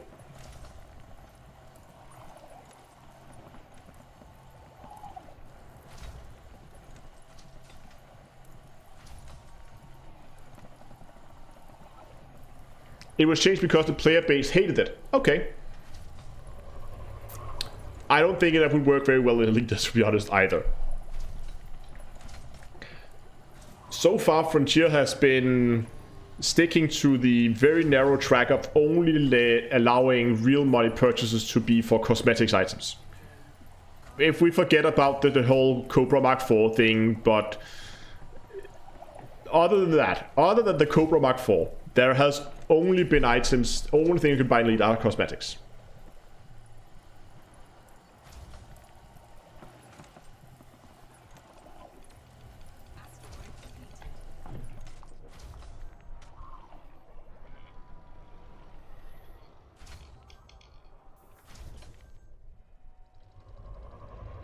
How much more than 5 billion credits should I have? I don't know, another billion maybe? That depends.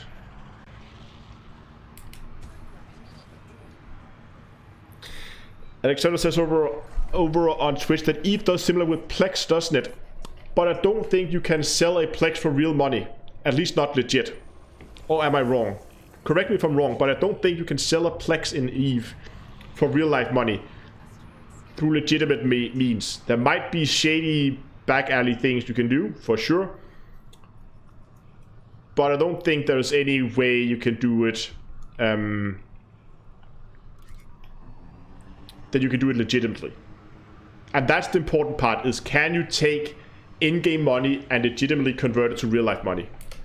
I don't think that's the option.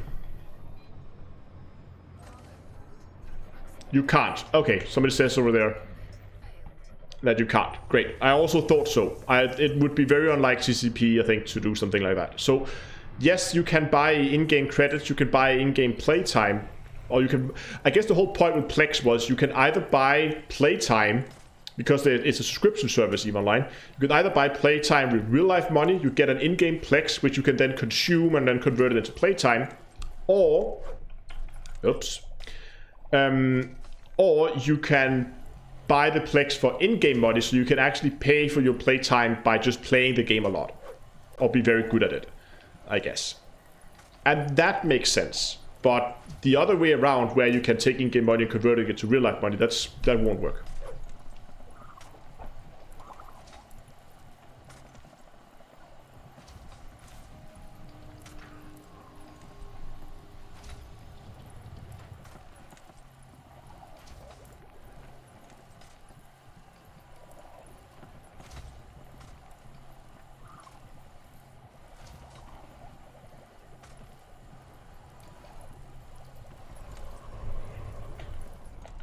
Oh, hold on. Cargo hold is full. Need to make some space in here.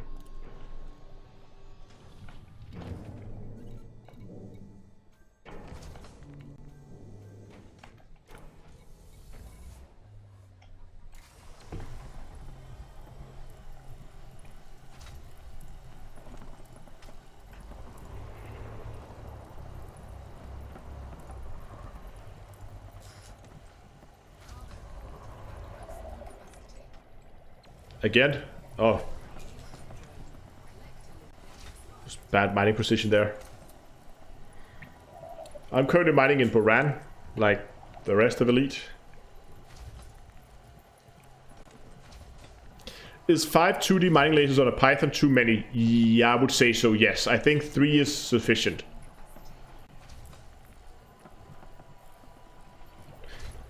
Alex, yes I am. I reset this account this weekend, and I'm currently mining my way up to 5 billion. I'm hoping I will, before the fleet carriers come out.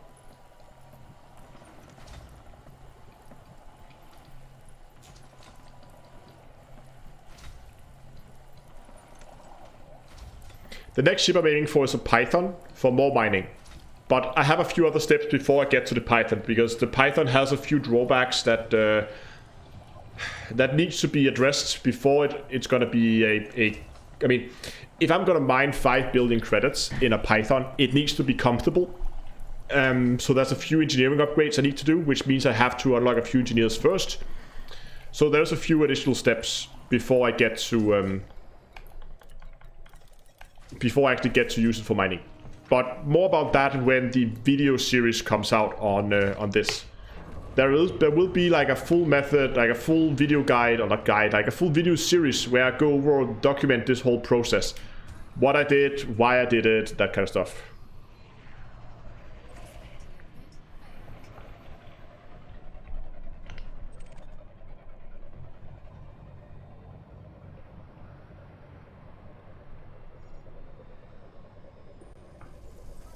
Oh, 15. We're low on limpets though, we're gonna mine it. Where's the rotation point on this? It's not here for sure.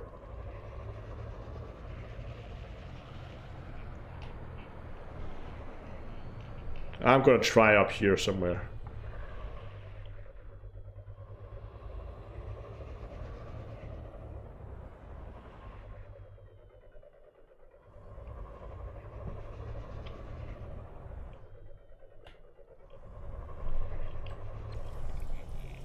There it is. Yeah, I'll finish this rock dung lower, then I'll do it.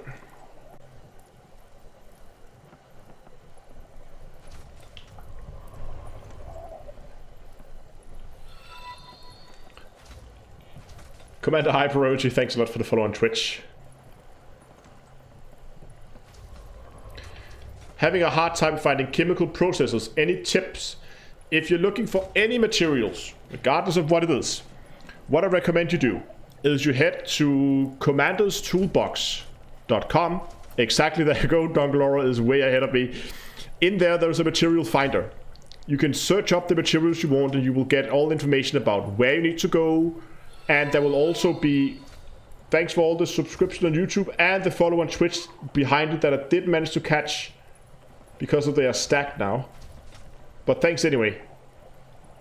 But over there on the Commander's Toolbox, you will find lists of where you can find the materials.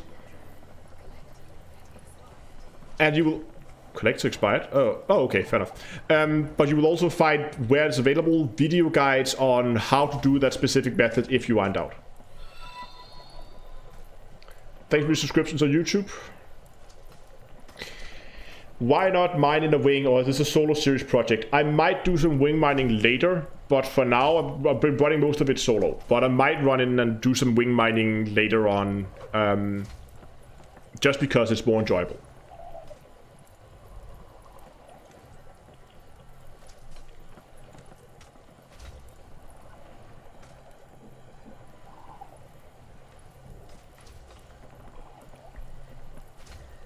Where we at cargo wise? Oh, 57. We're doing really good this time.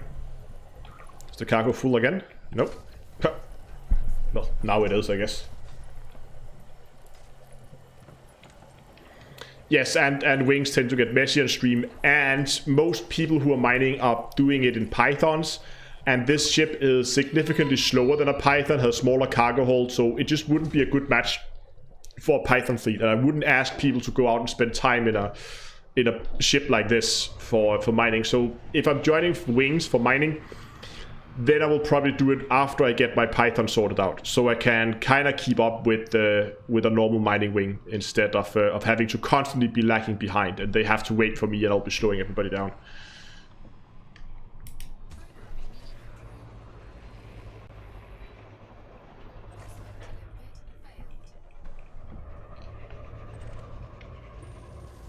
Nah, 7% is not enough.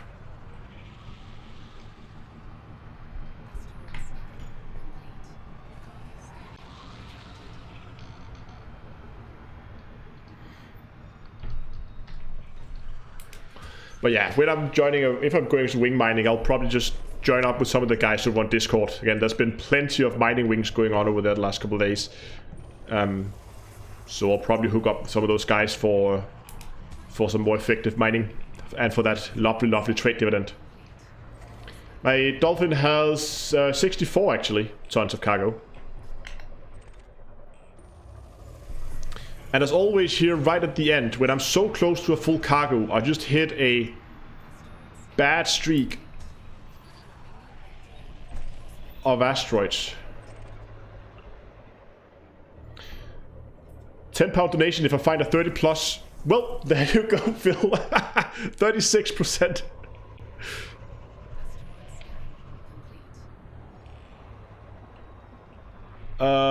This one is actually rotating, so we need to move over here.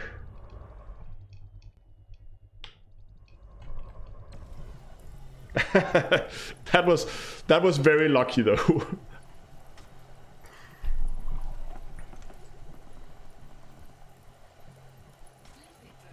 Oh, cargo hatch.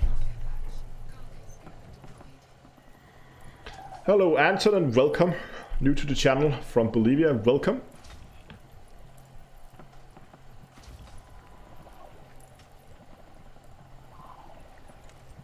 This rock might actually be enough to fill up my cargo, I think. We'll see.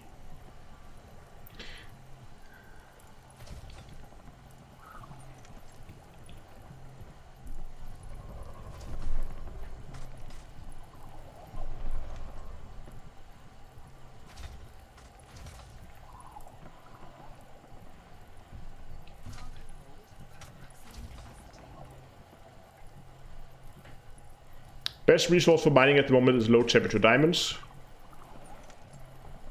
What is my favorite exploring ship? For deep space exploration, that's a difficult one.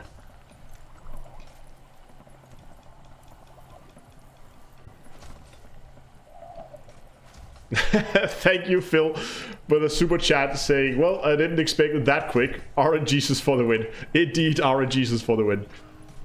I need to make some more room because I think this is slowly... Yeah, it's a lithium hydroxide. Get that away. There we go. That's the notification. Thank you a lot, Phil. Let me see. Let's get rid of the limpets.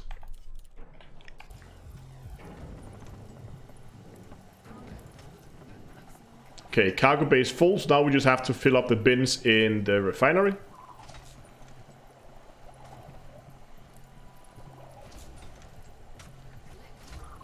No! Don't die now, collectors!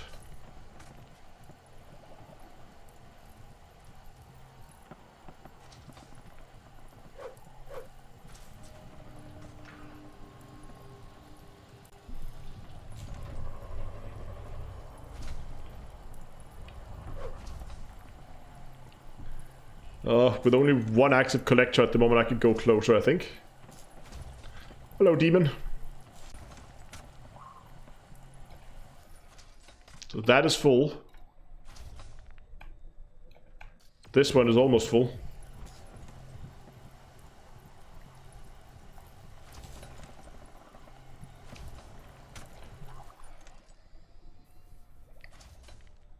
There we go. No reason for me to actually finish this rock.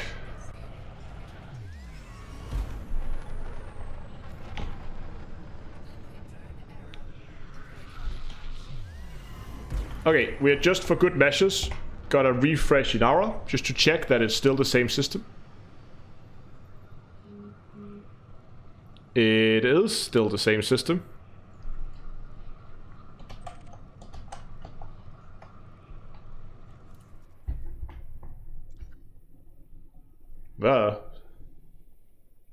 There we go.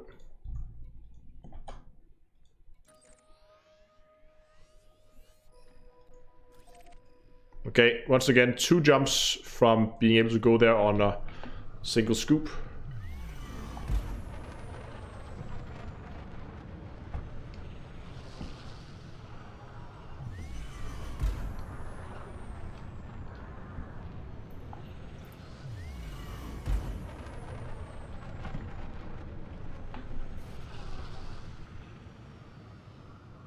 Destination obscured. Okay, the destination is behind the planet, so we just gotta go into Super Cruise and get clear.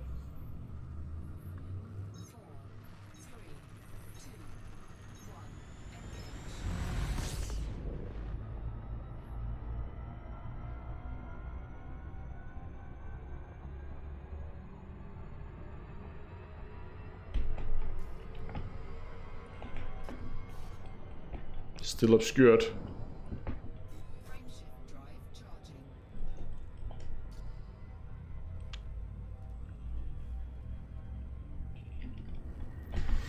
How many jumps? 8 jumps to go. And we have ourselves another, I don't know, 70 something million, I guess.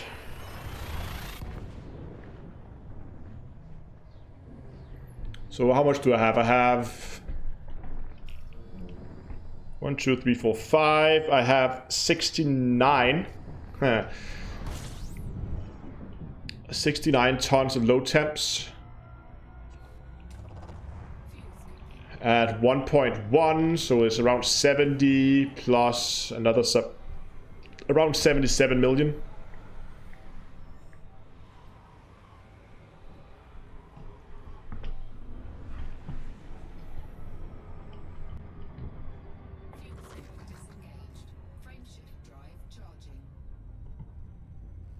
After demand loss, yes, but the demand on the station is like 7,000, and I'm coming in with 60. 64.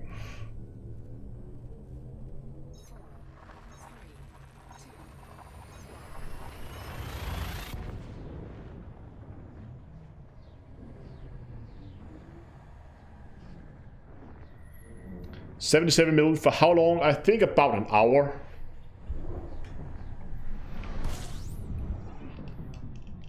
But again, with those 77 million, this should bring us up to, yeah, well over 200, 220 something. Actually 230 even. Around 230, I think.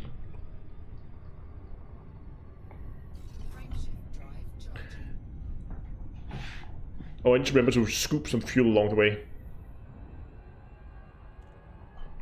Oh, the demand is down? No. Oh, you're right. No, that's another station. There's another station that just popped up here with 1.3 million.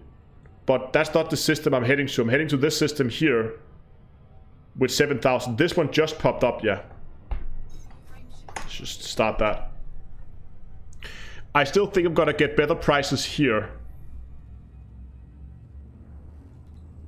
At this station here. Even though the prices here are higher, because the demand is so low, I'm pretty much gonna fill up the demand, so I'm probably not gonna get a lot at this station. Yeah, I think I'm gonna stick with this one here. Second one here. That one. Simply just because of the higher demand.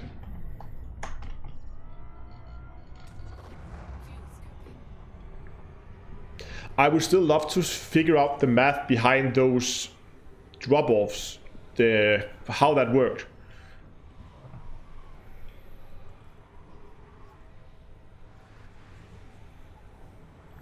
If anybody has managed to figure out the math, I know the Elite Miners community started out collecting data on it, but I actually didn't follow up on it if they ever concluded something.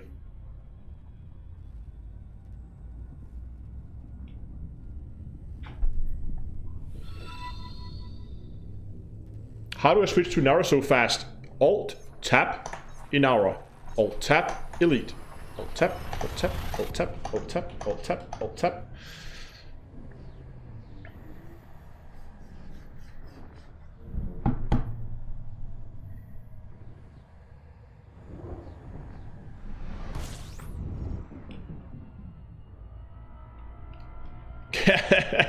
You're right, Dunkelora. I think Dunkelora he figured out the function there. Demand time signed to the cargo in your cargo hold by times pi minus Euler's constant times 0 plus RNG.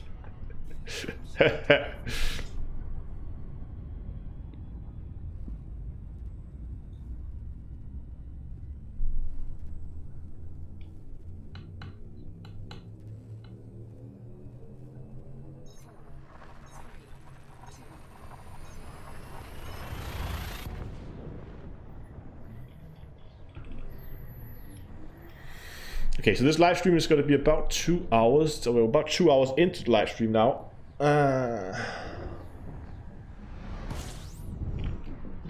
Oops. How many jumps do we have left? 3 jumps. We need to fuel. Hold on. Let's do a fuel park here. Do we actually have enough to make it to the system now? We do. Well, then I guess we're going.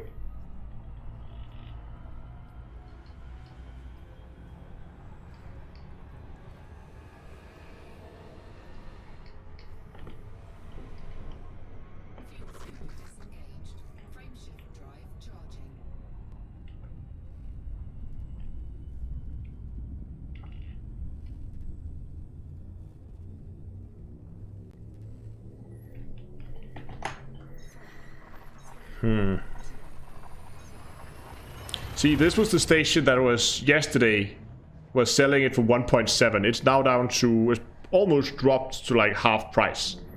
Almost.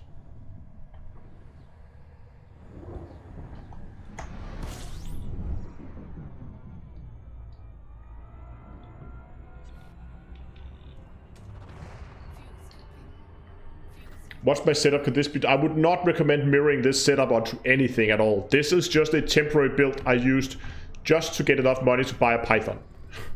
I have enough money to buy a Python now. It's not the problem. I just didn't want to begin playing around building new ships here during the live stream. I'll do that later. Because there's a lot of other steps I have to go through first.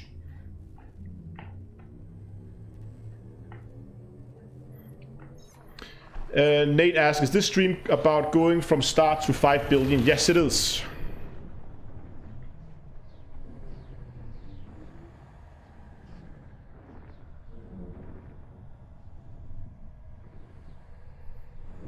What? Students who haven't heard of alt tapping?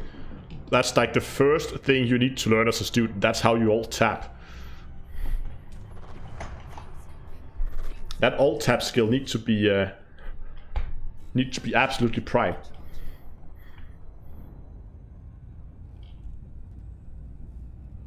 Is there a site to know where to mine what? No, but you need to mine low temperature diamonds in Boran in the triple hotspot at Boran A2. If you go to this channel on YouTube, there are plenty of mining guides up for exactly where you need to go and mine. When it comes to selling, you need to check Boran and check it often. You can see here just from the time it took me to get out of the ring and begin traveling to the actual station, a new station with a better price popped up. The demand was low, but still, prices, they changed often. Where is that station? There it is.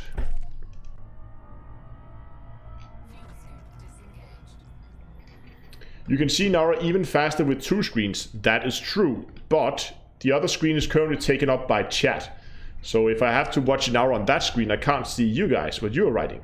And also, if I run it over there, you can't see what I'm seeing when I go and alt tab in to look at Inara. So then I would sit and talk about a screen that you can't see. And I do that sometimes, but not because I want to, but because I forget. Hi, Astro second screen. Yes. But yes, you're right. Normally when I play and I'm not streaming, I would have an hour or something else running over there. YouTube, Netflix, whatever.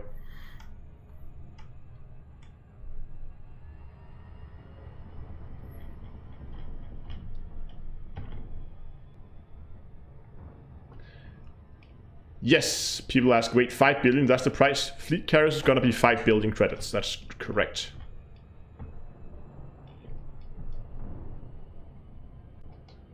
I would like a third screen, and I was considering having, so right now I have, obviously the camera is right here, right in front of me. And what I would like to have this screen out here moved up, so it's right here next to the camera, and then another screen on the other side, so I had like 2 screens up here. Because that meant when I was reading chat, I would be looking here, which is much closer to the camera, so it more looks like I'm looking at you guys when I'm talking to you, rather than sitting and talking to you over there, because that's where the chat is for me. So that would make a lot more sense. Problem is, if I put 2 screens up here, then that lamp that's sitting up here illuminating me I'll have to figure out another way. And just so you can see, if I turn this one off, it gets quite dark. This is normal illumination. This is normal, what you would consider like, normal illumination at home.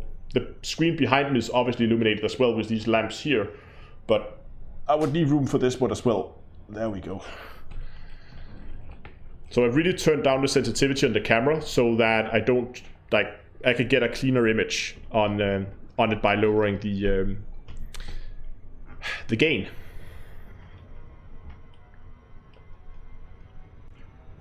Do we have any elite? Oh, asking someone else. William asks, is Boran the only low temperature diamond hotspot we know of? At least publicly. There might be someone who spotted somewhere someone else and decided to keep it secret. I don't know. But yes, publicly it's the only one that we know of. At least it's the only one I know of.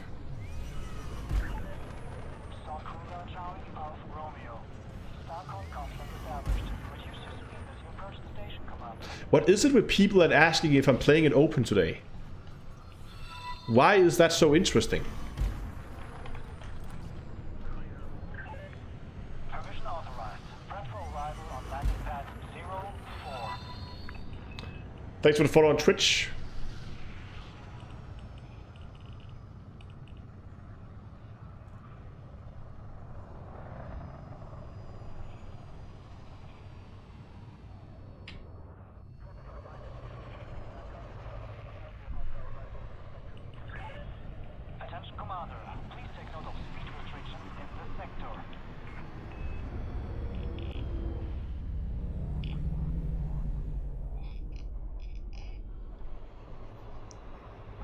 Oh, hold on, where am I going? Platform 4. Yeah, I know. It's always fun when you see people join the chat. The first time you see them post anything in chat, they ask, are you in open? And when you say, no, I'm not, then they disappear.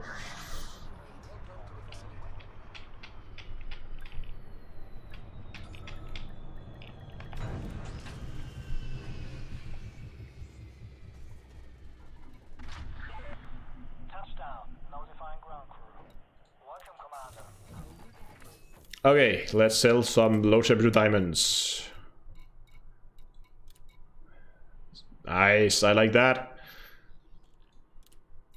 And then of course we have the 5 from the refinery. Yeah, 200, that's actually getting really fast. Next up would be getting hold of that python. Let's just check that message. Was that... Oh, or reputation. I thought I increased my rank again already. I thought that was quick. I'm still only 7% entrepreneur. Probably have to relog to see how much I actually am. Should we do that real quick? Okay. People can calculate that. That's no fun. I wanted to do like a competition in chat so people could guess how much I was in... Okay, you know what? We're going to do this quick. How much... what's my percentage in entrepreneur? Put your guesses in chat quickly. I'm going to relog now. So we can see it, because I don't want to give people time to sit down and calculate it. 78, 79, 80, 69, 89. Give people a few more. We have some guesses over here. 52, 53, 73, 62. Lots of guesses. Okay, gotta go for the big reveal. 3, 2, 1. Oh, need to click into the game. 3, 2, 1, go. 39. Who was at 39? Anyone close to 39? I see over on Twitch, I see 30 being guessed. I see 42 is pretty close. That's a good guess.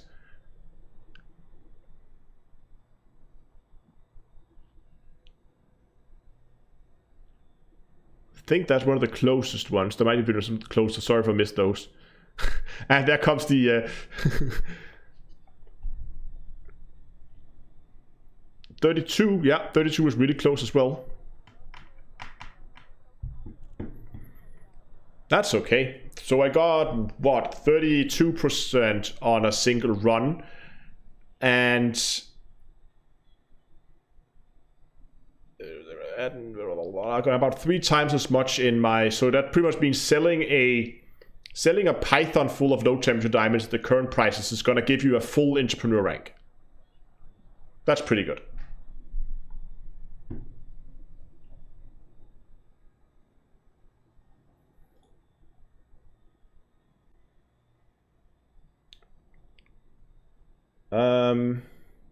Is a new account of yours just haven't worked on? No, it's an account I reset for this purpose. It's my 3rd account that I reset for this specific purpose. Okay.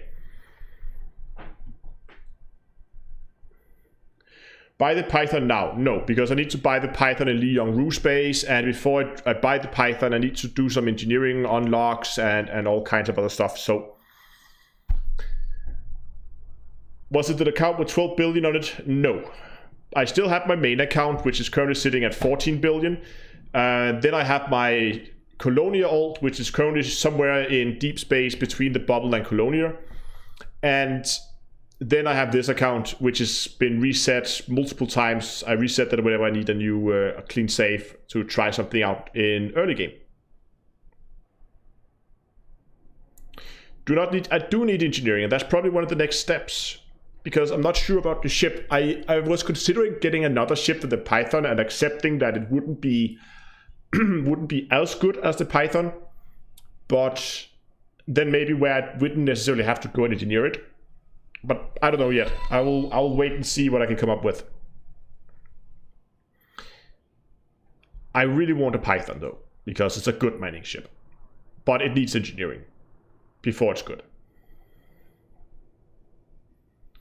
You should try no engineering no, because... Okay, look at this. This was the Python build I was originally considering. You can see here I've added engineering here to the... I can just... Hold on. So you can see this thing here. Move over there. You can see here I did add engineering to the frameshift drive. If I remove that, it has a jump range of 18 light years. With a full cargo, we're down to 13. That's gonna be hell to move that thing around. So that's why I want to put a increase range and mass manager on this one, just to get that up from 18 to 21. That's gonna do a lot. One other thing to keep in mind is currently I'm running a 7B power distributor. I probably might want to spend a bit more money and buy a 7A. That does increase the price, but as you can see here, if I scroll up so the chat doesn't cover it, price is currently 82 million with the 7A. That gives me a time to depletion of 21 seconds, which is up from the 16 seconds. And I think 21 seconds should be enough that I don't have to engineer this with the 3 lasers here. If you jump back to Inara and go into engineering, I basically have 2 choices, right? I could go with a Viramatuk that gives me frameshift drive, shield generators, thrusters. That could be nice to get the thrusters and shield cell banks. Or I could go here. Here I get grade 3 thrusters. I get sensors. But I do not get... When is the first engineer I can get that does the power distributor?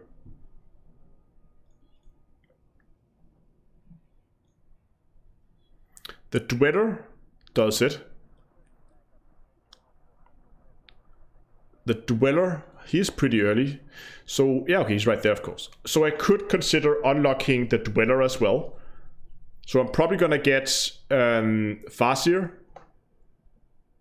for the extra jump range. Maybe a little bit on the thrusters. And then I would consider if I should go with it. Did I already pump up the Dweller? Yeah, there we go. If I should get him as well. I mean, it's a little bit of credits, basically.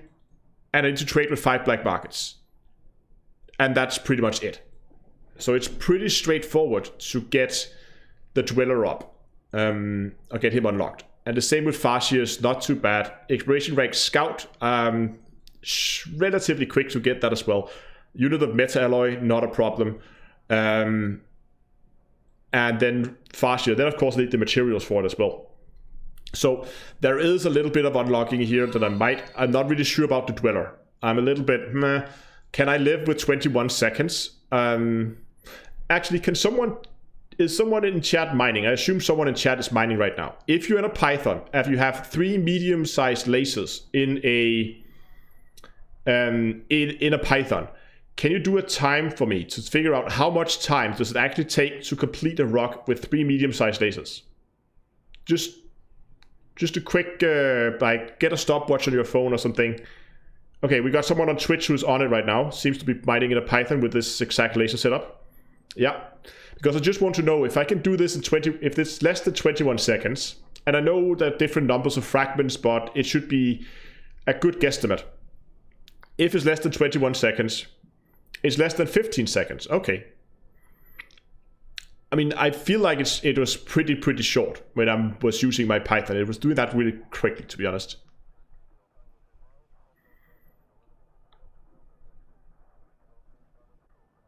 It's less than 21 for sure. Okay, if that is the case, then I wouldn't necessarily do the power distributor. Because if I can mine a rock in less than 21 seconds with the laser setup I have, then it should be okay. Not enduring it, and it's just going to save me some time. 18 seconds we have from tested over on YouTube. I know we have a result coming in on Twitch as well. So just see what that is.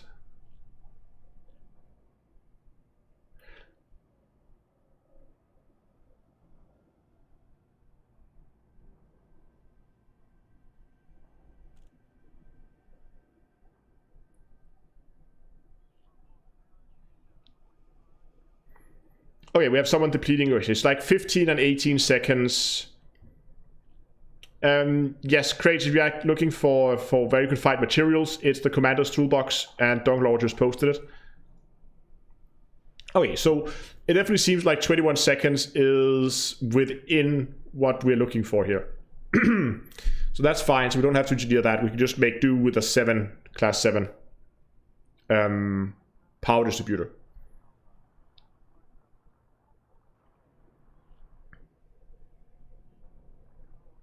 Could we save a little bit of weight somewhere, maybe? 5D? Nope. Actually, a 5A, is that a lot more expensive? No. But it's lighter, so it's actually better. Wow, look at that. Oh, okay, I thought it went from 21 to 23. Like, that was a lot. But 5A is lighter, so we're probably going to go with that. Same with the thrusters, that lighter? Yeah. Is that more expensive? Yeah. We have the money? We do. So we're going to go with that. Going to see if we can... Those two gave us... Oh, was it 5B? There we go. So we went from 23.09, and if we upgrade these to A, we got almost a full light year out of that.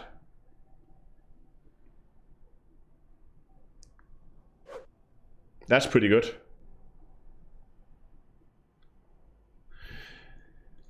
Okay, people are saying I should go for Elvira because Marco Quint. Yeah, but I'm not planning to do a lot of unlocks here. The reason why I want to go for Farseer is if I want to go with the thrusters, I can get grade 3 here at Elvira, at Farseer, where I can only get grade 2 at Elvira. I also get the options for power plant, only grade 1, but if I ever need to do a build with my power plant, I think Farseer is the better option here compared to Elvira. And I know that this leads on to Palin and Chloe, of course, and Laura James and all that stuff down here, which is really nice for the grade 5 thrusters. But remember, this is just a rush to 5 billion. I'm only planning to unlock 1 engineer. I was considering 2 for the power distributor, but I think I'm just going to unlock Farseer. Okay, we had some over there who did it in 22 seconds. That's close enough. I can make do with if it's 1 second, if I basically have to just let go of the trigger and then mine again. That's fair enough.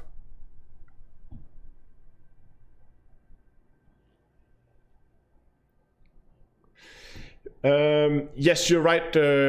That's why I only want to unlock 1 engineer, because the time that I spent unlocking engineers and collecting materials is time spent mining. And again, this is not meant to be a speed run. It's just meant to be me doing it. I mean, if I was doing a speed run, I wouldn't be sitting with the account open right now, as I am right now, ticking in playtime. Again, I'm not trying to speed run this. It's just a challenge I did for myself. See, can I do this? And also to show people that it's not that difficult to get 5 billion if you put your mind to it. But no, I think that getting this would help a lot because of the extra, 5 light years of jump range that I get on the build. I think that's going to be very significant in reducing travel time. And it also means I'm going to spend less time fuel scooping. Could I upgrade this to an A-rated fuel scoop? Because I have so much money now. I could, for better fuel scooping, right? Faster fuel scooping, so the scoop time is less.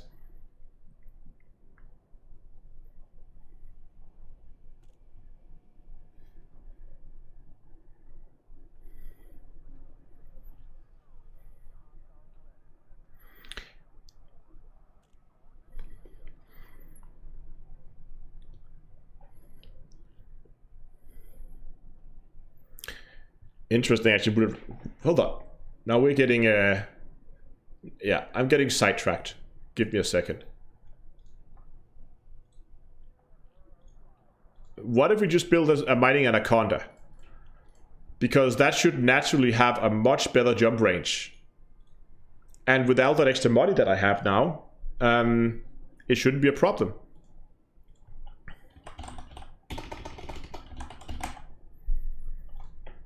One, 2, 3. 11 seconds. 40 seconds. That's more than enough.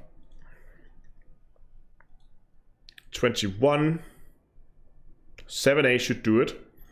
6A frames to drive. A-rate the thrusters. We're gonna downgrade that power plant in a second. Let's just put a 5A in there for now. What kind of jump range are we looking at right now? 30. That's slightly better, but we haven't added anything yet here with cargo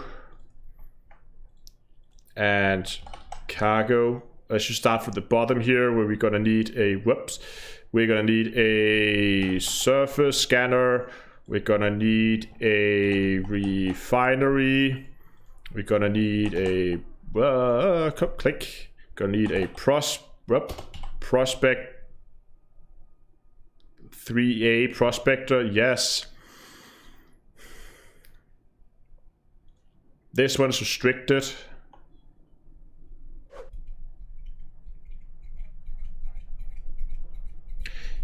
Yeah, I know, but I'm just gonna try to see what kind of jump range I could get out of it. We can see here already an unengineered. Okay, if we have to make it fair, you need to engineer this. Increase range mass manager. Boom. 38. What else did I do over here? Prospector. Then I have a shield and a fuel scoop. So how small of a shield can I get away with here? 4A shield gen. That will work. For a fuel scoop, money wise, I mean, we can downgrade some of the modules later to save money. Yeah, I know. I know I'm not gonna build the Anaconda. I just want to see if I build an Anaconda, how much would I potentially save here? So then we need how much extra jump range could I get?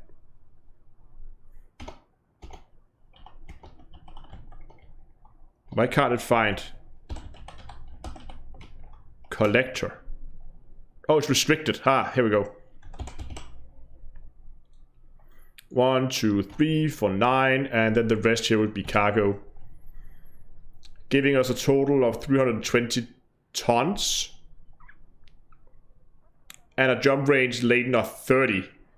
Where the Python had fully that's 24. So it's not that much extra jump range for a ship that's going to be a lot heavier. And I agree that Python's going to be FSD boosters too. Nope.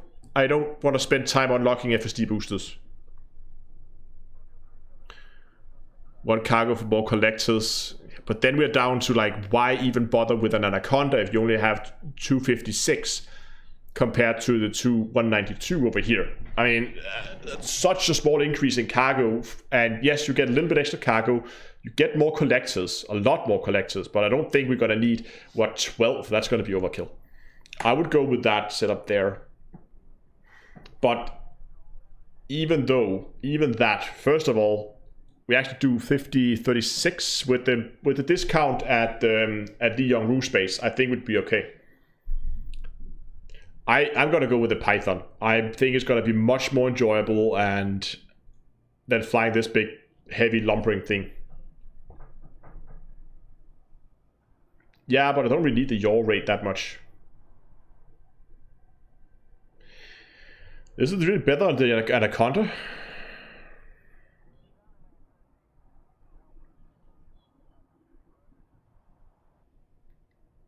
$8 degrees a second yaw. 9 degrees a second yaw. So no, the Python is faster yawing. Not by a lot. Remember, it's unengineered. And this is so expensive that I would either have to take another trip in the Dolphin to have enough to actually buy it, because I don't think where we're at. Yeah, 34. So again, with the discount at the Young Roo Space, I would have money for it, but no. Joke. Nope. I want that Python. I'm actually just gonna go in and I'm gonna go here, and then I'm gonna delete that, and then I'm gonna put that in there instead. Boom.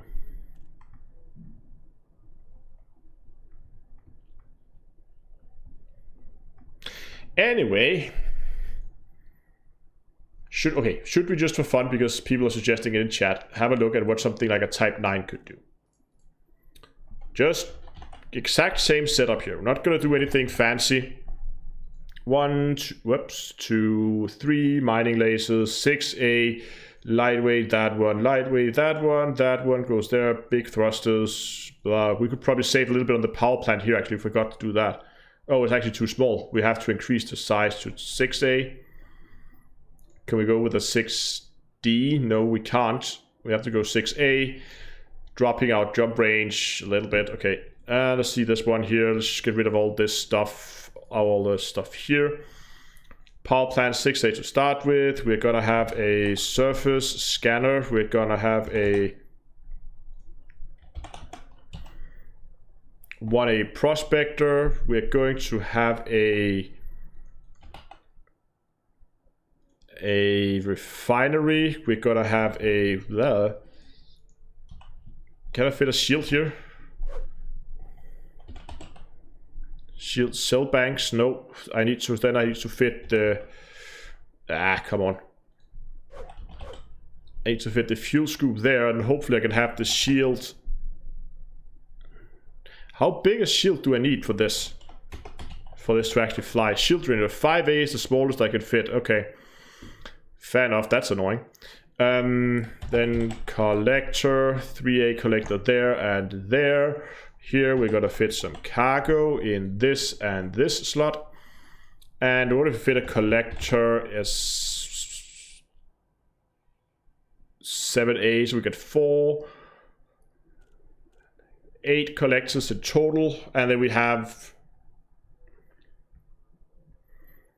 or should we drop it down to 7? The Anaconda had 9, so let's keep it around 8. Then the last one here, either we could upgrade this so we could add more cargo, I guess. Just for that little bit extra cargo. And then, of course, just to make it fair, increase range and mass manager. Again, problem with the Type 9 here is that jump range.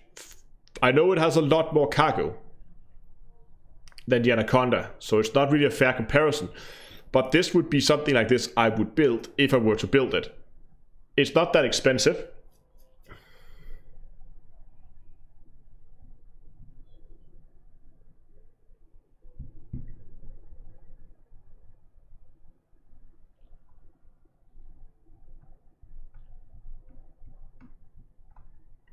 Yeah, you're right, Donglora. I should move one of these collectors down. And then have a fuel scoop there.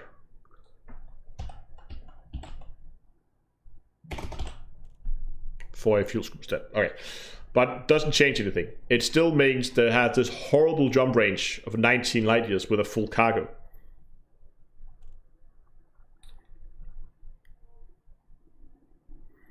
And I do not like that. So that's why I don't think the Type 9 is the ship for me. I prefer a little bit longer jump range. I mean, Python is really at the lower limit of what I feel comfortable with. So I think I'm gonna go with the Python. But more about that later on. You'll probably see some of the videos begin to cut to show up on the channel here in the near future. And as I said at the beginning, you are getting all this in the wrong order right now. So this is some continuity things here, but anyway,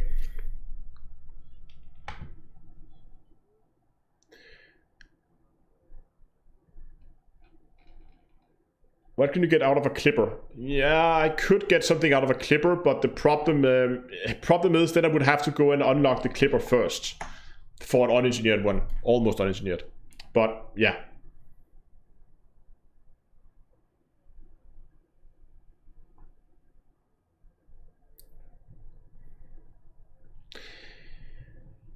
Yes, and I don't want to go for the Imperial rank to unlock that. There's just going to be another unlock that I could, and a lot of time that I could spend mining instead. So I prefer to just stick with ships that doesn't have a unlock.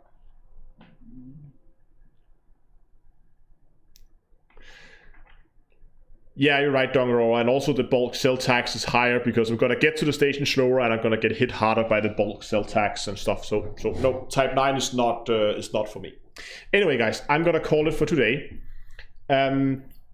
It's been great. I mean, we was at like 88 when we started, so we managed to make like 150 million today. I think that's pretty good, and definitely enough that I can begin to get started with my next ship. So that's going to be it. Again, next scheduled live stream is Tuesday next week, and it's going to be same time as always here on YouTube and on Twitch, where I will be streaming at 7 o'clock in-game time. And of course, next Tuesday is patch day. It is when the beta is open, so I will be streaming Minesweeper as always. I hope you will join me. No, in all seriousness, I'll be playing the beta, of course, but as always, it might have some issues. It might have stability things, so I'm expecting there will be some server crashes during that live stream from the game side. So that's why I normally end up like streaming Minesweeper or something instead. But that's going to be next week. I hope you'll tune in, and we're going to have a look at the fleet carriers. We're going to talk about what they can do, what they can't do, how they're going to change the game. So I hope you will join me for that, and that's going to be, as I said, next week, 7 o'clock in-game time. Huge thank you to all you guys who donated today, and also to the two of you who joined on Patreon. As I said, I'm gonna get a hold of you after the stream here, so expect a email from me in a second. And then, of course, just left to say thank you, Donglora, for once again. Oh yeah, thanks to all our folder heroes. If you don't know, we have a fold at home team. The channel here has a fold at home team where we are doing protein folding to help further the research towards both the coronavirus, but also cancer, Alzheimer's, and Parkinson's. So if you have some spare compute resources, if your computer is standing around not doing anything, do consider joining the D2EA fold at home team. video on my channel detailing everything that you can look that up. Thanks, Dongaloro, for monitoring the chat once again today and keeping me up to date with links and everything. I guess all that's left to say is thanks for watching, and until next time, I'll see you guys in space. Oh yeah, and join Discord.